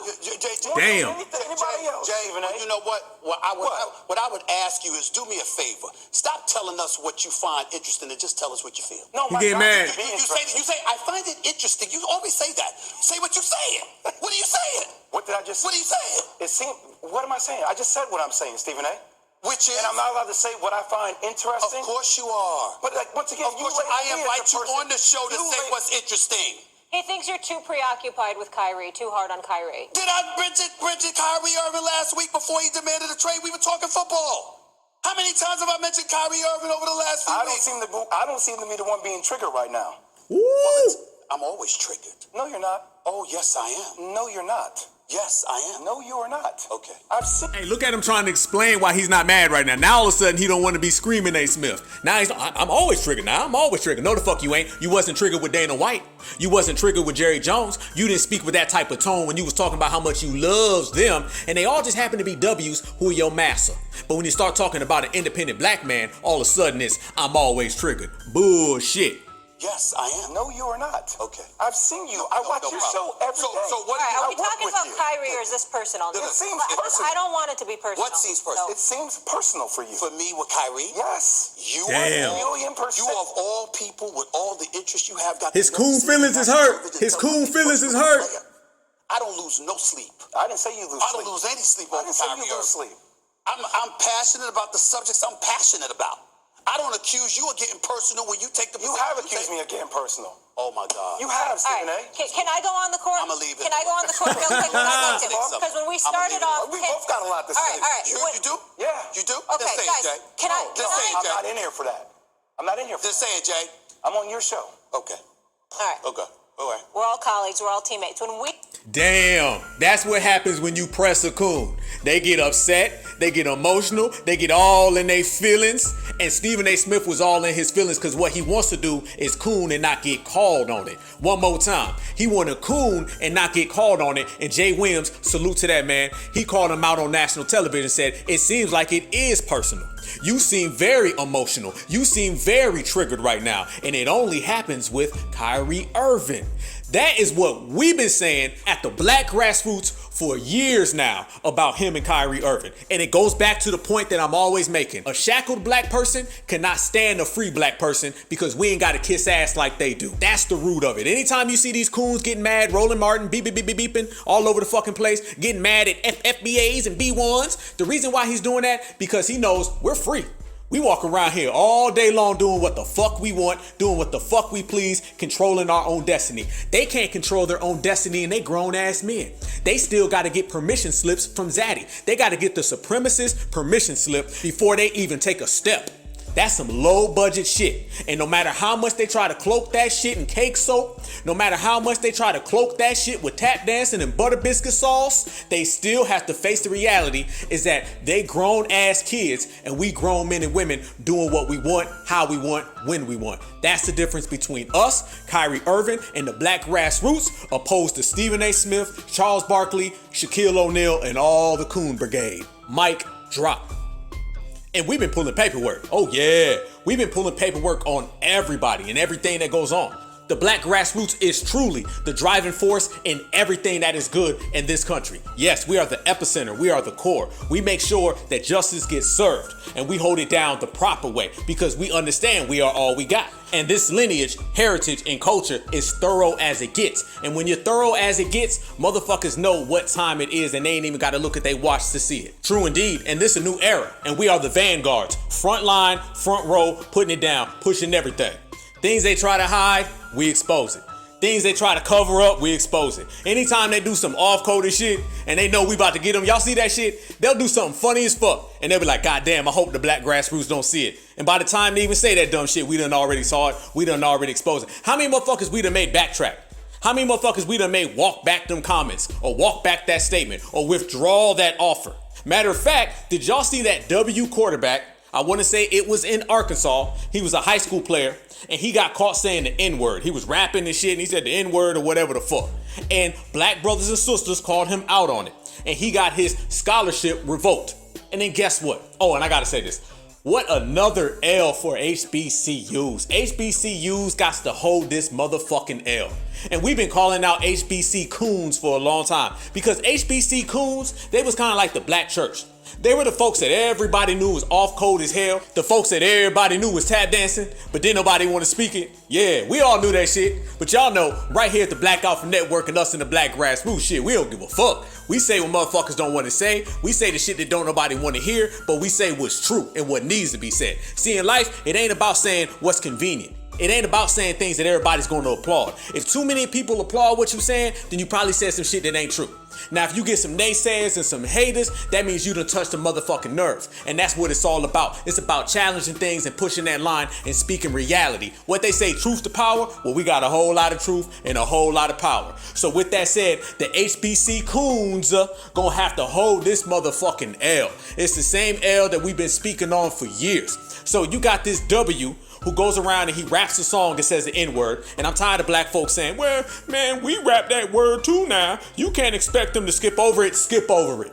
Skip over it. If you rapping a motherfucking song and they say that word 15 times, you better jump over that motherfucking 17 times. Don't ever say it. There ain't ever a good time. There ain't ever a good spot. Because you got foundational black Americans who are out here losing endorsement deals and losing their jobs because they tweet things out. Because they say something a little too controversial. But yet a motherfucker can come here and say anything about us and use disrespectful slurs about us, and then everything's cool and we want to give passes. We give no passes and we give no fucks. All right? One more time. We give no passes and we give no fucks. So it came out that he got caught saying the N-word and they took his scholarship from him. And who put on that goddamn cape and came flying in to save Zaddy? Who did? Who put on that motherfucking coon cape, swooped through the motherfucking sky, and came down and just had to save them a W? An HBC coon. Which, by the way, we've been calling them out for the longest in terms of you got HBCUs that don't even have too many black folks there. We all know at these HBCUs, half of the administrations are non-FBA tethers. Yep. And then half of the student body are W's, are black and browns, are minorities, and you're slowly starting to see foundational black Americans be pushed out. But somebody could look at that as a bad thing, or you could look at that as what it's always been. Because HBC coons haven't been teaching people how to push the line. They've been teaching people how to assimilate to the dominant society culture. The black boule, the black mainstream, all these fraternities and sororities, all your black Democrats and Republicans all have an HBCU background. So if you put the dots together, you see who's genuinely, organically black grassroots in the trenches, and then you see who are a bunch of sellouts. So we're not surprised when a sellout puts that cape in and he comes to save someone from the dominant society. So as this guy lost his scholarship, within a few days, an HBCU stepped up and said, here's a boss. We's to give you a scholarship because we love yous over here. Listen. Here's what's on my mind. Marcus Stokes, a white quarterback who lost his D1 scholarship for using the N-word, gets a new offer from a historically black college. Let me say that again. A white quarterback loses his scholarship for saying the N-word and gets a scholarship to a black college. Albany State gave the offer, and tons of people were talking about it on social media, so here's my take. Nobody should be using the N-word anyways, and I don't care if it's the N-word that ends with ER or GA. Trust me, there are some people out there who believe it's the same word. Now, dictionary.com calls the N-word the most offensive word in the English language. Now, real talk, I believe in second chances, and Lord knows I've had plenty of them. And I know many are upset with Albany State because of this. But this might do the kids some good to go to an HBCU. What better way for someone to learn about the black culture and get educated on racial sensitivity? Man, y'all knew he was gonna tap dance. Didn't you just know it? You knew it. Hey, the news anchor had to tap dance. Well, can you believe that he got him a scholarship from a black HBCUs? And then he turned around and said, but it might actually be a good thing. And then he says that the best way to learn about black culture is to go to an HBCU. The best way to learn about racial sensitivity is to go to an HBCU. When HBCU alums represent 99% of black Republicans and Democrats who all support policies that are anti-FBA, there's nothing more anti-FBA than an HBCU. I'm gonna say it. I'm gonna say it, and there's a plethora of different reasons why. One is because they think flat blackness is real. They don't support lineage, heritage, and culture. Not at all. They don't support being aggressive. They don't support holding things down. They do not support at all, by no means, reparations. Have y'all heard any real reparations traction coming from the HBCUs? Now, mind you, these HBCUs are funded by the millions, and you haven't seen the reparations claim grow out of an HBCU. The reparations claim grew out of the black grassroots. Brothers and sisters with no degrees who ain't even went to college are the ones who put reparations on the forefront. HBCUs never touched that. They never touched the reparations subject. They stayed millions of miles away from it because they know that would upset Zaddy, the same Zaddy that they go to school and graduate so they can assimilate to. To talk about reparations, to talk about tangibles, or just to talk about anything that is beneficial to foundational black Americans is actually the contrast of an HBCU, because they know all their puppet masters will get mad at them, and then that phone gonna ring. And that number is 1-900-COON. Then they're gonna have to go to Zaddy's principal's office and explain why reparations is growing and why they haven't been able to stifle it. So nah, won't be no teaching of blackness at no HBCU. And that guy right there, I wouldn't be surprised if he went to an HBCU. You can see the whole style, the whole look, all that shit. Y'all remember when they was getting mad at Deion Sanders? They was like, how can Deion Sanders leave an HBCU and go to Colorado? They weren't saying that because they give a shit about black culture, because obviously, by the way they think and their mentality, they don't give a damn about black culture. What they were really saying is that we need puppet masters here that will serve the dominant society, and we thought Deion would be a good one. Then they come to find out Deion wasn't one, so therefore they threw an HBC coon hissy fit and got upset with him. That's what it was all about. They wanted all the coon power that they could have, and they couldn't have it, so therefore they went into a panic. That's what it was all about, family. Trust and believe. Do you really think that they're trying to uphold blackness when they're out here giving scholarships to people throwing around the N-word like it's a goddamn frisbee, or shall I say a football? No. Matter of fact, I guarantee that guy throws around the N-word just like he throws around that goddamn football. So I ain't surprised. And the HBCU put on a motherfucking cloak and came flying in. But that's the crowd, man. We done been knew that crowd. That's why Roland Martin a couple days ago was having his meltdown. And as we say, we got all these motherfuckers having meltdowns because our very presence on this planet is a threat to not only the dominant society, but every dominant society minion, puppet, flunky that they can pull off the streets. Because when we're here and we get to regulating, these motherfuckers gotta face reality. They love living in a world of fantasy, an imagination world where they can just say shit. Here's the first black, the first black, the first black. And then when we start saying, fuck the first black, how about the 100th black?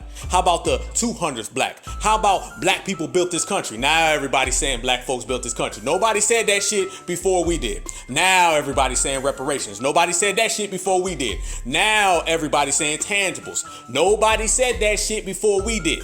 When the black boule and the HBC coons were in power, we was getting terms like, can't we all get along? We was getting terms like, when they go low, we go high. We was getting terms like, yes, we can.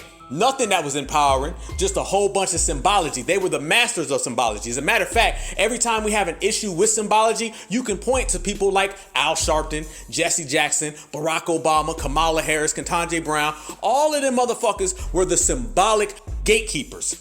Their only job was to keep the black grassroots subdued. And now that the black grassroots have removed them and we are the ones in power and they do not have the power anymore, what do you see? You see these motherfuckers having open public meltdowns. And that's a very, very good thing. Get your popcorn and let's watch the show. And we're going to put on the show in the meantime and in between time.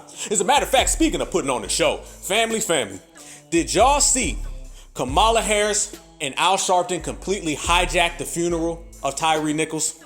Did y'all see that shit? Did you see it? See, let me say this first off. It was the black grassroots who exposed that whole situation. They were going to feed us 5 black officers and say, what about black on black crime? Y'all cannot complain no more because y'all is doing it to y'all. That's what they was going to do. Let's make this crystal clear. The police union never came out and said anything when it came to the Tyre Nichols situation. The same police union that always supports the police officers, they didn't support the police officers when they was black. These police officers were arrested, charged ASAP. Why? It's because they were all black. We seen all the contradictions, every single thing that they did. We saw the contrast of how it goes down when there's a W race soldier and then when it's a W race soldier in blackface. Yes, a W race soldier in blackface, because it all went back to supremacy. And as a matter of fact, us at the black grassroots, we were the ones saying, nope, I don't give a damn if there were 6 black officers, they all serve supremacy. What do I always say right here on the Black Alpha Network? I say blackface, blue uniform equals W supremacy. You got to always keep that in mind. And we kept pushing that. We kept pushing that because they were trying to take that narrative away from supremacy and supremacy's minions and blackface, and they were trying to turn it into a black on black crime thing. They were trying to take the Tyre Nichols situation in Memphis and turn that into Chicago. They was trying to pull that shit. Matter of fact, Bill Maher, he was on his show, because y'all know Bill Maher is one of these racist liberals, okay? He's an alt-right liberal. The same liberals that we've been calling out at the black grassroots. Again, man, how many times we gonna be right, y'all? How many number ones we gonna have? How many times we gonna go platinum? Ain't everything we saying to this point correct? When was the last time we were wrong? If the black grassroots says it, you can guarantee that shit gonna happen. Checks in the motherfucking mail. You feel me? If the black grassroots say your phone about to ring in 5 minutes, you better stand by the motherfucker because it's about to ring. That's how accurate and how thorough we are. We called out these W liberals a long time ago. We called out these W Democrats a long time ago. We were the first ones to say that a W Democrat is just as anti-black as a W Republican. They just got 2 different tactics. We talked about the overt and the covert long time ago. We've been told you that the W liberal is just as racist as the W conservative. They just have different tactics. Said that a long time ago. And we also said that it is just as racist in Los Angeles, California, as it is in Little Rock, Arkansas. And nobody wanted to hear it because they were living in the world of, yeah, there's racism, but it's only Republicans. And what we do at the black grassroots, and I'm talking about all of y'all family, all my certified 100s, the whole certified black society, what we do, we said, bullshit. They just as racist, if not more. And we peel back the layers on that. And now every single thing that we pinpointed and highlighted has been exposed and framed. And now the whole world's having to watch what we already predicted. That's what you call a certified spoiler. And we handing them out every day. So Bill Maher, he gets on national television and he basically said, this ain't got nothing to do with race. This was black on black crime. Now, that isn't a conservative running with that logic. That is a liberal running with that logic. Listen. Half Moon Bay and Monterey Park was the other one, right? And you know, these shootings happen. We go through this ritual where then we wait for them to announce the race of the shooter. We're waiting for the Oscar nominations because that's, you know, somehow to a lot of people the most important thing. And I just thought it was very interesting that this week we just got this video of the Memphis 5. A black man is brutally beaten in Memphis by 5 cops. They're all black. They're all black. They're all black. They're all black. They're all black. I guess what I'm asking is America's culture of violence, it does go deeper than race, right? And I think this monofocus we have on race is short-circuiting us trying to fix some of the realer problems. Would you agree? Now that right there is coming from a West Coast Democrat liberal.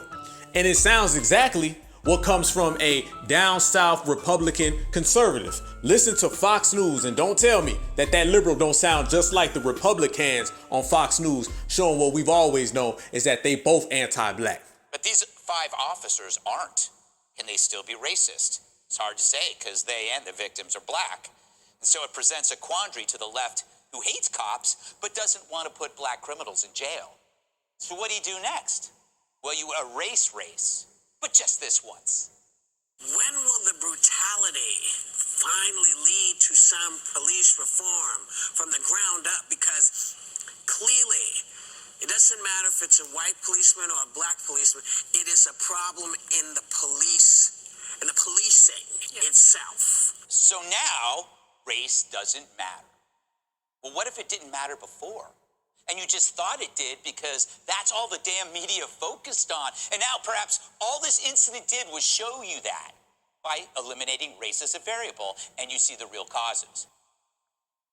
So if all these choices for the black cop is just black, then it's not race, just like it might have been not about race for a lot of those other cops. Boom, got it right there. You see, Democrat, conservative, Republican, liberal, all anti-black. The same way as Africa, Jamaican, Haitian, all anti-FBA.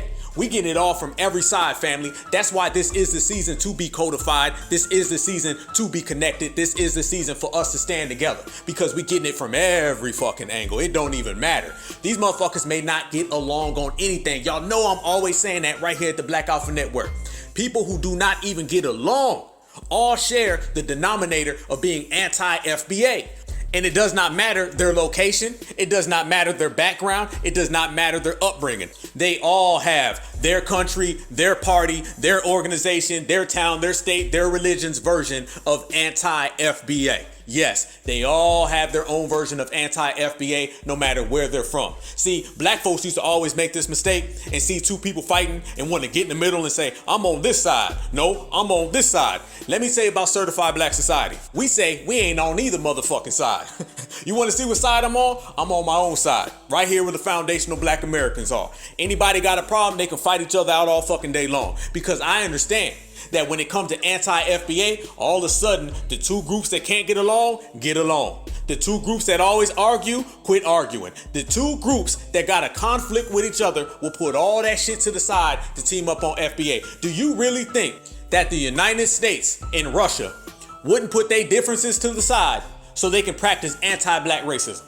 Specifically, anti-FBA racism. You don't think they would put their differences to the side? You don't think Haiti and Jamaica wouldn't put their little differences to the side so they can both practice anti-FBA hatred? You don't think so? You don't think these motherfuckers would say, hold on, I know we don't get along all day long, but we both don't like him. Let's go after him. That's what we call tag team racism. That's what we call that melting pot that we spoke about in the very beginning of this AlphaCast. It makes strange bedfellows. Two motherfuckers who do not get along on no aspect will get along so they can practice anti-black racism, in particular, anti-FBA hatred. It's a whole different ballgame, and we getting it from every side. Understand, these Democrats, Republicans, liberals, conservative, Southerners, Northerners, East Coast, West Coast, it don't matter. They cannot agree on immigration. They cannot agree on economics. They cannot agree on weather. But when it comes to hating foundational black Americans, they're besties. Yep, and that's exactly what the Tyree Nichols situation highlighted, which is what we've been highlighting, framing, exposing, putting in that big-ass Summer Jam screen, that big-ass Jumbotron for years, and now the world's seeing it. We've been knew it, but now everybody's seeing it. And why do they love that situation? I'm going to tell you why. Because they could take it away from a black-on-blue situation and turn it into a black-on-black situation. That's why the news covered it so much. Oh yeah, family, why you think the news covered that so much? That shit was headline news. They were like, openly wanting to report it. You know damn well when they openly want to report something, that's guarantee you to be anti-FBA. See, when something happens to us and we're the victims, oh, they drag their feet. You get the we don't know yet, wait for the facts to come out. Ain't never motherfucker said wait till the facts come out.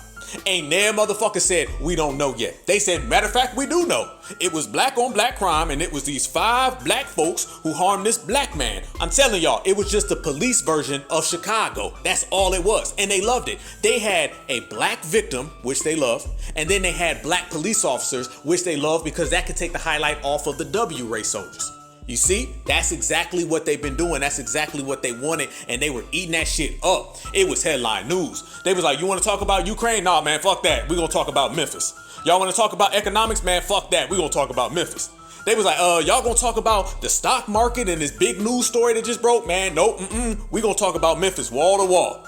Because they knew that they had something that they could play with. And we all know they play both sides of the argument, and this case right here allowed him to do it. But something switched on him and flipped on him. What was that? It's the presence of the black grassroots. What did we do? See, we already knew what they was gonna come up with. We knew the game plan. They was going black on black, black on black, black on black. But then the black grassroots being in full control, being at the head of the table, we, with our presence in this country, as I always say, we run shit. We changed something and we put something into play that would have never existed before. We started saying, well, what about that W officer that was there? And they was like, oh shit, we didn't expect that. See, they still got some remnants of the African American in them, all right? They still got the remnants of the old black folks that they can get away with all that shit. Trust me, family, you don't pull shit on somebody for 60 fucking years and it always works and think that shit goes away overnight. The dominant society, every now and then, they start to have these little hiccups and they still think they talking to Edmund Pettus Bridge or Yes We Can or They Go Low, We Go High. And then they find out they fucking with the no tangibles, no vote, reparations over everything, cut the fucking check era. And that's a whole different era. So they get caught up in that sometimes and they make them motherfucking mistakes and we take advantage of it. And that's exactly what we did. We said, hold up, there was another police officer on the scene. And then black folks start putting out pictures and showing folks. And we was like, nope, that W right there. No, I know what y'all trying to do. It's trying to go 5 black officers. You better put that W in it. And guess what? Then they did. Because the black grassroots were the ones pushing the line. Matter of fact, the black grassroots were the ones breaking the fucking story. They were trying to hide that shit, cover that shit, put a whole fucking tarp over it so no one would understand it. We went to the facts. We went to the story and we said, there's something they're not telling us. Once we found out what they weren't telling us, we gave it to the world to see. And next thing you know, that guy got fired. Not only did he get fired, his name, his picture, and everything came out and they fired his ass. That is a black grassroots creation. I'm telling you, family, we are untouchable. Untouchable. No other black grassroots lineage has this type of power. Foundational Black Americans, we are not just a lineage, we are a force. We are a true force. And the black grassroots, we are the ones steering everything. So that guy ended up getting fired. We exposed that. We exposed them EMTs that were there on the scene. Everybody that was on the scene that they didn't talk about. Because family, they tried not to talk about none of them. I'm talking about not even halfway. They kept that shit completely out. And then we came in and said, nah, we're going to acknowledge everything that's true. And we took all the facts, all the truth, we put it on the table, and we let it be known what was really going on. And folks was basically just getting exposed. That Scorpion unit that they put together, which is basically an anti-black fucking hit squad, guess what? That ended up folding. All because of us. So you had brothers and sisters that are not in Memphis, Tennessee, have never even been to Memphis, Tennessee, and they had more effect on what was happening on the ground than folks who were actually there. That shows you the power of the black grassroots. We can affect change, we can affect results in places that we've never even been to. We all know the whole race soldier playbook that they do and all the characters that start popping up. The news gives the runaround. Ben Crump shows up and he done showed up. Sean King popped up talking about raising money. The family tells everybody to be nice and they go in this whole circle every single time. Life after life, we know. So this time was one of the first times where the black grassroots was throwing a wrench in that shit. And it didn't really go down the way they wanted to go down. I mean, they had the same characters talking the same bullshit, but it didn't have the effect. Ben Crump coming this motherfucker talking about something. We need justice for all the black people, running that same bullshit and black folks wasn't going for it. And by the way, can we quit talking to Ben Crump like he's some type of fucking politician? How come this guy is in the front line of every political legislation for foundational black Americans, but he don't ever talk about reparations though? You notice that? As a matter of fact, I think he tried to say something about reparations in the summertime, ain't said nothing about it since. It was one of those, let me say it so black folks think I'm down, but I'm really not. And he ain't never went back to it. And it was a very vague, ambiguous statement like they always do. They don't mind saying reparations as long as you know it's very soft so you can't hold them to it. But anyway, he's running around here still talking about the fucking George Floyd Act, the Breonna Taylor Act. He's trying to get the Tyree Nichols Act. Why is this guy on the front line of every black political legislation when he's not even a fucking politician? There's a lot of people that I want representing foundational black Americans in the courtroom in Washington, D.C., and it has not Ben Crump. Ben Crump is an ambulance chaser. That's what he does. He's not even a real fucking lawyer. He is not Johnny Cochran. And I know people be saying, man, Ben Crump, man, leave him alone. No, fuck that. The problem people have with Ben Crump is not just the settlements. The problem people have with Ben Crump is that he tries to act like he's a real justice attorney. And he tries to act like he's really going after supremacy. He says all that shit on camera and then he goes behind the the scenes and he's already cutting deals. He doesn't want the shit to go to trial. He doesn't want to fight supremacy. He wants supremacy to continue so he can continue to get money. Understand, if supremacy is gone tomorrow, Ben Crump's paychecks and settlements are gone. He does not want that shit to ever go away because he's an ambulance chaser. Trust me, the same way an ambulance chaser always wants people to slip and fall, to get injured on the job, to sprain an ankle so they can sue companies, that's the same way Ben Crump always wants race soldiers to harm black people so he can sue and get the goddamn money. That's all it is. So we called his ass out from day one, and I'm not doing the be nice to Ben Crump, man. Fuck him. Sean Queen, he popped up talking about raising money. It's the same fucking characters, y'all. The news does they bullshit. Van Jones pops up and talks about supremacy, the same supremacy that he supports 365 days a year. All these Democrats who support Joe Biden, who openly wants to fund the police. When it comes to public safety in this nation, the answer is not defund the police, it's fund the police. Fund the police. Them same Democrats talk around that. You notice all these Democrats who claim to be against police brutality, they didn't say one word about Joe Biden openly saying, let's fund the police. As a matter of fact, the same Democrats who always talk about the criminal justice system, they never said one word when Joe Biden said the system works fine after the Kyle Rittenhouse case. You notice that? They talk around all that shit. So you know these motherfuckers is cosplaying. These are black grassroots imposters, and we got to be very cautious of the black grassroots imposters. They watch us, they study us, and they try to use terms that are endearing to us to make it look like they're against race soldiers, but in essence, they really support race soldiers. Yes, the fuck they are. So you have the news giving you the runaround, you have Ben Crump popping up doing his routine, then you have all the Democrats who talk tough on racism but really support the shit. Sean Queen pops up and says, man, we're gonna raise money, we're gonna do this, because we all know he's an activist, and we done exposed him a long time ago. The Tamika Mallory's, y'all notice she didn't pop up, right? Because foundational black Americans that made it real fucking hot in the streets for her. Yes, we have. We done exposed her to the point where she has no clout, cachet, or credentials. She can't show up in any space because the fraud that she is has been exposed. But this is the ritual. Literally, family, it's like a fucking movie. This is how pathetic it is. There is literally a movie with a cast of characters that only show up after foundational black Americans have been harmed by a race soldier. We're gonna look back on this shit 20 years from now, and we're gonna see all these fucking faces. And we're gonna be like, those were all the people that were trying to eat off of our struggle. From the Sean Queens to the Ben Crumps to the Tamika Mallory's, all of them. But the best part about that is now is that we've exposed them and they have not been able to gain traction. Sean Queen came out and he was talking about raising money, but the black grassroots rejected him so bad that all that chirping he did didn't even make a sound. Tamir Rice's mother ran him off the fucking block, and we supported her with that. Salute to her. Tamika Mallory, gone. Ben Crump, he can show up every fucking day, do his little run around in his circus. Everybody knows he's an ambulance chaser. Got them gone. But then the next person that popped up, family, and you knew it was coming, was Barack Hussein Obama. Or excuse me, Barack Hobama.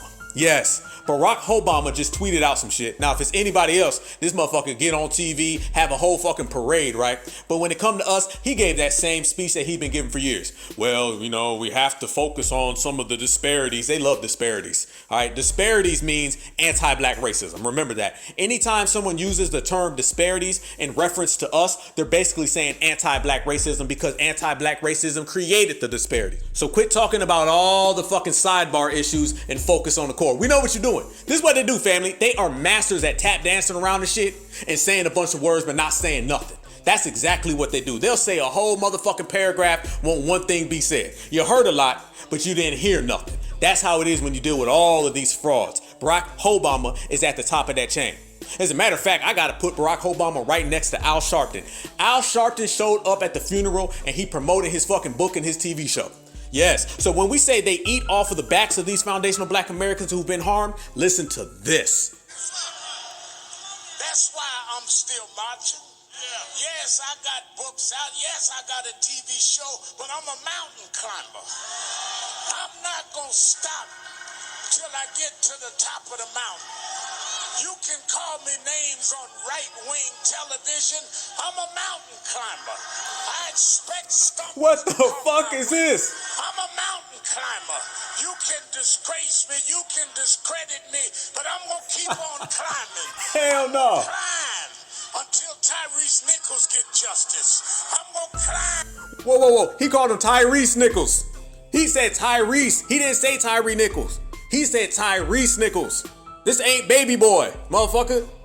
This ain't Sweet Lady. What the fuck? Ho, ho, ho, ho, ho, ho. Run that back. Discredit me, but I'm gonna keep on climbing.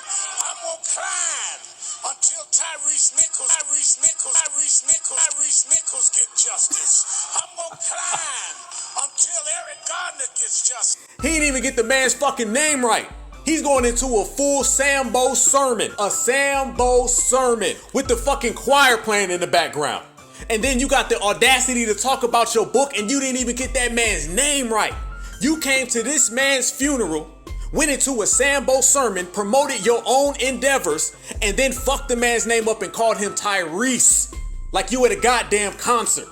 What the fuck is this? Next level cooning. I'm gonna climb until we change the laws. We're mountain climbers.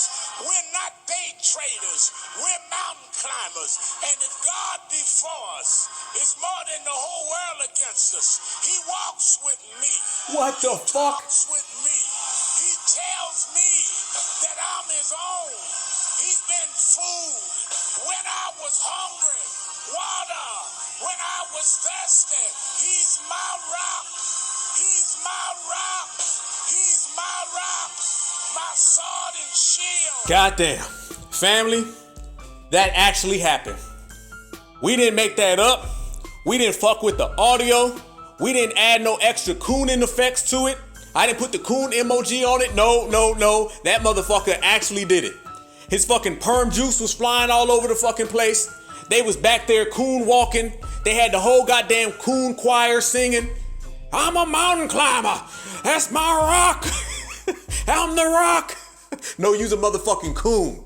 And he went to a full Sambo sermon, and as far as I see it, disrespected that brother. But they've been disrespecting these brothers and sisters for years because they are not in it for the black community. They're in it for their own pockets. These are the same hustler, grifter, con artists that they've been talking about for years. That's Daddy Rich from Car Wash. You feel me? It's the same exact thing. These motherfuckers put on that same play every time. Sean Queen, Benjamin Chump, Tamika Cadillac Mallory, and this clown. They pull the same game over and over and over, and they're gonna go to the next funeral of a black person and pull the same shit, as long as these families allow them to. That's why the onus is on us, and we gotta let these families know, okay? When you start talking about these issues, it wouldn't even be known if it wasn't for the greater community. See, we're all affected by anti-black racism, so we come to the defense of all these brothers and sisters who are harmed. But these families start popping out and talking bullshit, and they start trying to make it look like it's just them. No, it ain't just about you. It ain't just about you. It's about this community. Because before your loved one was harmed, black folks been getting harmed for 400 years. And if it wasn't for that 400-year struggle of our lineage, heritage, and culture, no one would even know who your child was. So I think it's time that these families start showing respect to the community. I think it's time that these families start showing respect to the greater oppression that we all face and quit trying to make it about themselves. Because we all know it's about the dollar. And that's what it's really about. They say, all right, my loved one's gone, give me the money. They would rather put money over the legacy of their loved one, and they would rather put money over the legacy of their lineage that all suffers. We all go through this. Yes, we do. And at any time, one of us can be a hashtag. So for someone to say, don't y'all go out there and rock that boat now. Don't y'all go out there and march. Don't y'all go out there and stir things up. Be's nice.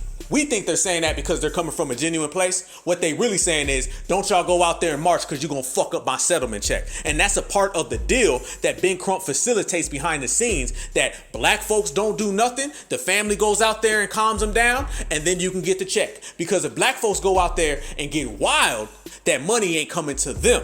And a lot of black folks, now they're taking the approach of, we gonna wait to see what the family says first before we get invested.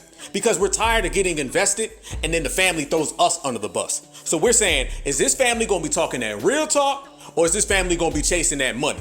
Because sometimes you'll see one relative come out and they'll be talking about punishment, getting these race soldiers, and then another family member come out and say, no, fuck that, don't listen to him, we want the money, y'all's be nice. So there'll be conflict amongst the family. So a lot of my foundational black Americans, we just kind of taking the approach of, we'll wait and see. If everything clears out, everything checks out, then we'll proceed and then we'll put it down. Until then, we're not putting our neck on the line for a family that's gonna go out there and start tap dancing. You ain't gonna tap dance on over us. Hell to the no. And if you listen, there was some tap dancing going on really with Tyree Nichols, some tweets. If it's true, it is what it is, all right? But there's also some tap dancing going on with that family. Listen. I want each and every one of you to protest in peace. I don't want us burning up our cities, tearing up the streets, because that's not what my son stood for. That's right. And if you guys are here for me and Tyree, then you will protest peacefully. You can get your point across, but we don't need to tear up our cities, people, because we do have to live in them. Just saying. And then that police chief, you know what I'm saying? Because she was coming out there tap dancing and her record was dirty. And all she is a supremacist in blackface. Yes, indeed. Because remember, black skin, blue uniform equals W supremacy. That's exactly what it is. Listen to this.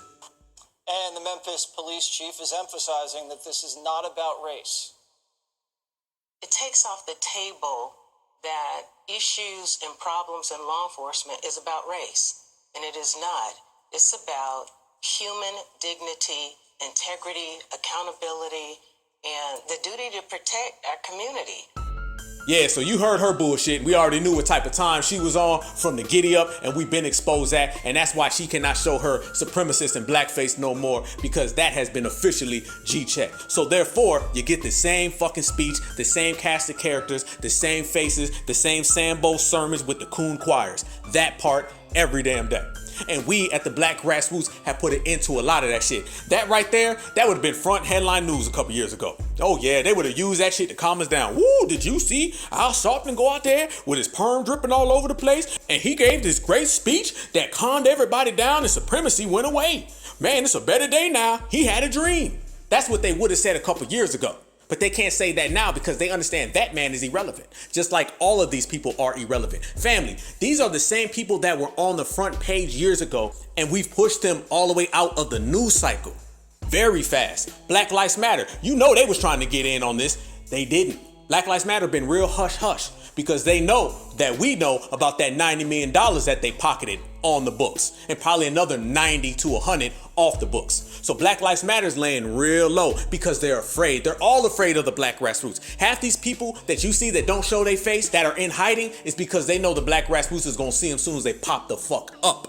And we don't go for the games no more. So you know Black Lives Matter was trying to go around and do a whole march and take shit over. You ain't really see that a lot with this situation. Black Lives Matter didn't come and hijack all these protests and anything. Nah, they didn't get all the news interviews. Nah, because they understand that the block is hot. And that is all because of certified black society. That's what we do, man. And we make sure that anything that goes down will be on our watch. And that is the luxury of us being in full control, full command. When we are in command, things get done. When these motherfuckers is in command, you get the same dog and pony show. You feel me? But we ain't going for that no more. That's out the paint because we are the ones making all the rules and we are the ones collecting all the checks. So they can pull them out. Oh yeah, I don't give a fuck who they get. I told you Barack Obama, man, he just said, man, fuck this. I'm just gonna make a tweet. He didn't even show up. Because he know. The last time he showed up, he tried to show up for Stacey Abrams and Raphael Warnock, and that shit ain't really worked that good. And he was like, man, y'all done drugged me all the way out in the street to go campaign for these motherfuckers, and they still lost. I could have been back home sitting on the fucking couch. Because he knows in this situation, he just gonna give his nice little everybody be nice, we got a long way to go speech. He probably texted that shit, tweeted that shit, rolled over and went back to fucking sleep. Went back to the golf course. Because he knows Foundational Black America, Certified Black Society is hip to his game. So he's another person that we see in the light. They brought up Kamala Harris and oh man, that was cringe. Y'all know everything she does is cringe. I mean, motherfucking, I sit back and just watch her speak and it's just sad. It's sad. Motherfuckers be rolling their eyes and they be like, what the fuck? So she showed up at Tyree Nichols' funeral and she was literally looking down the whole time reading her notes. That Democratic script that they handed to her and they wrote it out for her, she's literally doing it. She's looking down saying, and we have to get more and there and them and they. Nothing specific, nothing direct, because you know that's what they do. They speak in ambiguous, soft, vague ass terms. But she comes out and she starts speaking and nobody was paying attention at all. Because one thing you could tell with her, because she's non-FBA and she's really non-black, one thing you could tell with her is that the one place where she feels uncomfortable as hell is a place she's never been to, and that's a black church. So you know who's non-FBA when it comes to that. Listen. This violent act was not in pursuit of public safety. She's reading her notes, y'all. In the interest of keeping the public safe, because one must ask, was not it in the interest of keeping the public safe that Tyre Nichols would be with us here today? Hey, she was fucking her lines up. She was stuttering. Was he not also entitled to the right to be safe? So when we talk about public safety, let us understand what it means in its truest form. Tyre Nichols should have been safe. Hey, you know she kept fucking up because every time she would mess up, she would just go back to the word safe. She'd be like, we have to work together to be safe. And if we don't get it correct, we won't be safe. And then when we talk about Tyre Nichols, he wasn't safe. Because safe is safe. Motherfucker police.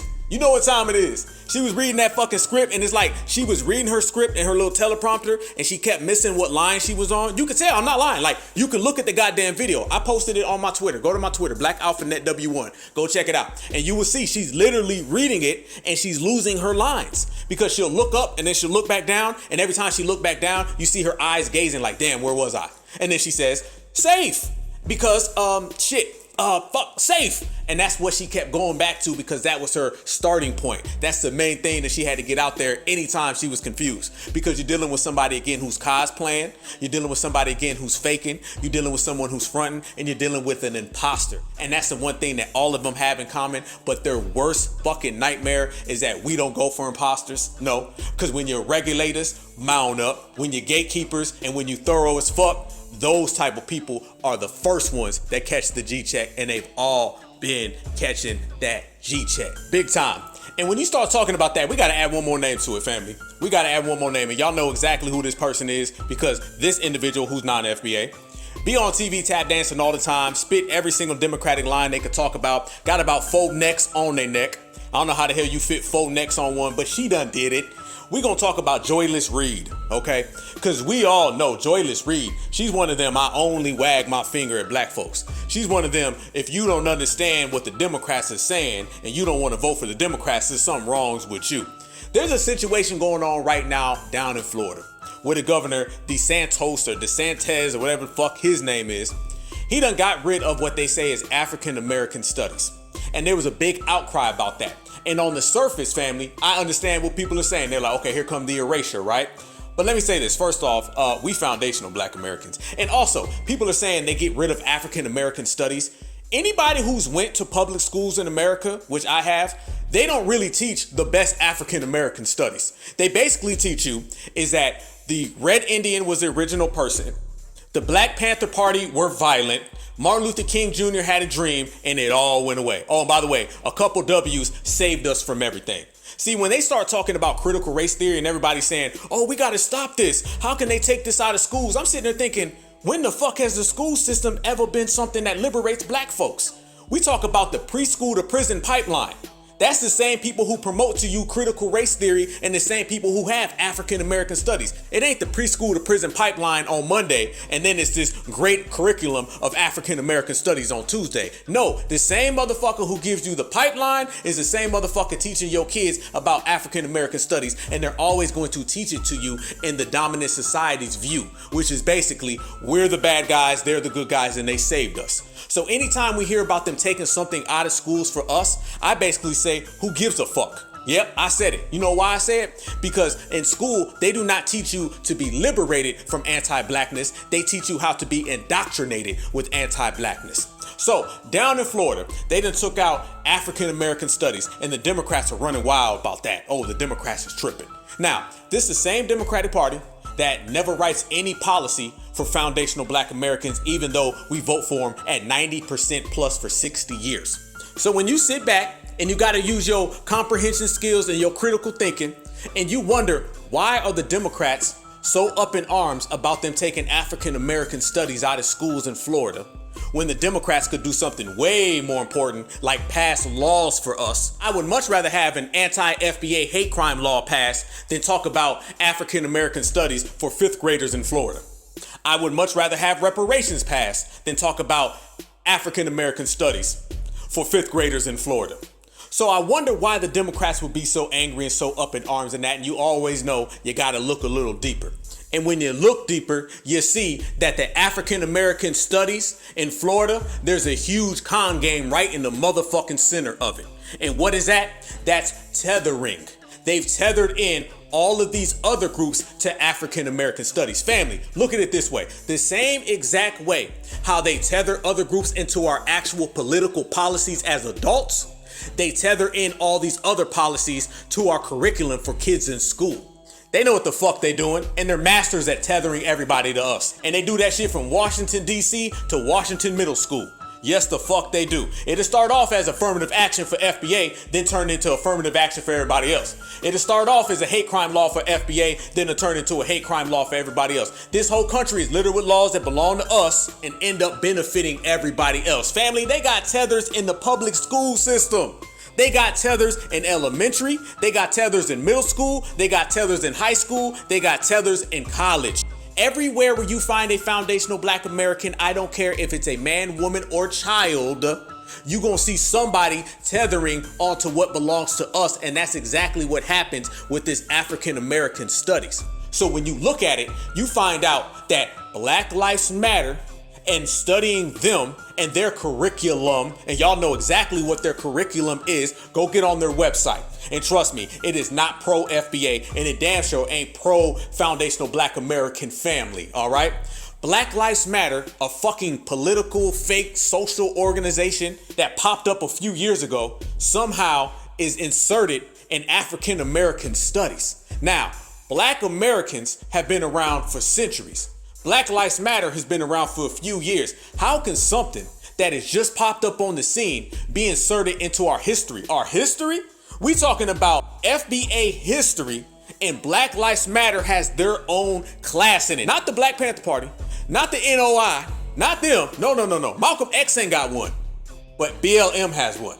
Nah, you see exactly what it is that the liberals, they have taken all of these other groups and started to tether them around our school curriculum so they can indoctrinate our kids with that type of mentality. So the Santis guy, he came out and he said it. He said, we looked at it and we found out that a lot of these things in this African American studies is BLM and another community that has a rainbow in it. Yes, I ain't motherfucking lying. Look it up. Yes, the Skittles community has their own curriculum inserted right in the center of the African American studies. This is why Santes pulled it, and this is why Joyless Reed was so angry that she took to TV to say this. Today, civil rights attorney and longtime Floridian Ben Crump gave a stern warning to Florida Governor Ron DeSantis, saying he will sue his administration if it continues to block an advanced placement course on African American studies from being taught in the state's high schools. During the announcement, Crump was joined by the 3 high school students who would be the lead plaintiffs in the lawsuit. In his latest war against knowledge, DeSantis has rejected the AP's African American Studies program, saying the course, quote, significantly lacks educational value. But as one of the students observed, plenty of other AP courses remain.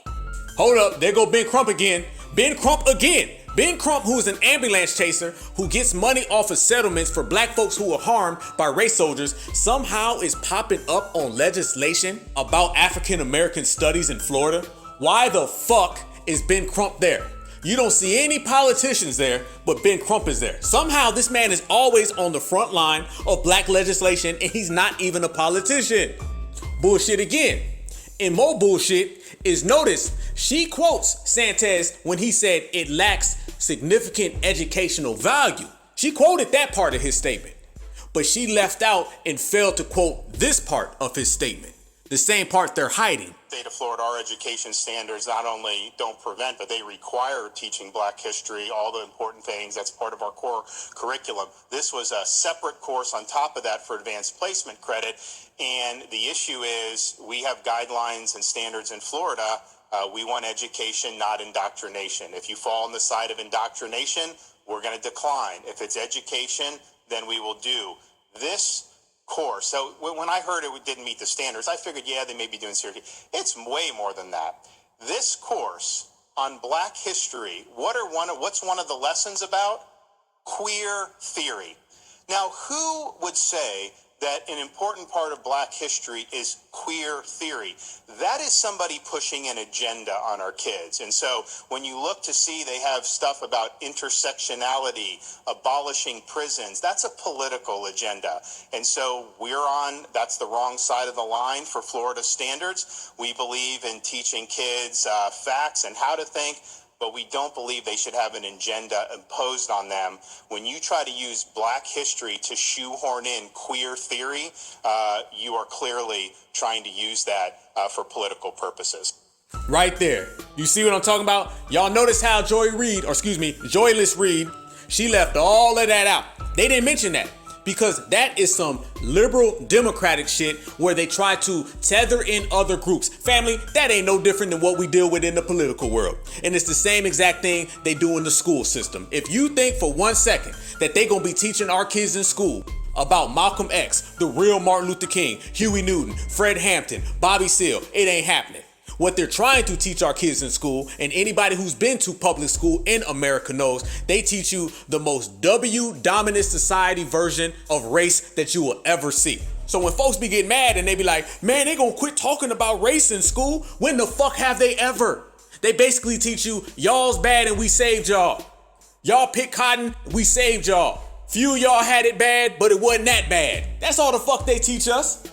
And that's all they've ever taught you in public schools. That's why a lot of brothers and sisters are either homeschooling their kids or they basically telling their kids, yeah, do what you got to do in school, but I'm going to teach you the real story right here at the house. And that's how you got to do it. You got to put the power in your own hands, because one group is going to not mention supremacy. That's the Republicans. And then the other group is going to try to tether in everybody else with our struggle. That is the Democrats. And like I said earlier, family, we get it from every side, so we have to be on our own side. FBA family tree first only, and that's the bottom line. So that right there has been a whole play. And then Roland Martin came out too. And they're going to do the same thing they did with Donald Trump. See, you got to be very, very cautious of when the Democrats come and they point their finger at Republicans. They'll only admit to anti-black racism when they can dump it on a Republican. That's it. That's why a lot of these off-code folks, they think supremacy exists. They just think Republicans do it. And we've been calling that shit out, telling everybody it goes down on both sides. Both sides of that fucking aisle are anti-black, and they can't stand us because we the only ones who gonna say that shit loud and say that shit the right way. So we gotta watch out for that, family. We gotta watch out for all these tethers, all these collaborators, all these supremacists in black face, brown face, green face, orange face. It don't matter. As we always say right here on the Black Alpha Network, we gotta hold it down for the whole family, the whole FBA family tree, and we gotta represent it to the fullest. And I think we've been doing a damn good job at it. That's why things are getting done. That's why you see movement, and that's why we are on an extra level right now. And it only gets better, and it only gets stronger, and it only gets faster because we the ones pushing that line all the way across the board. 100.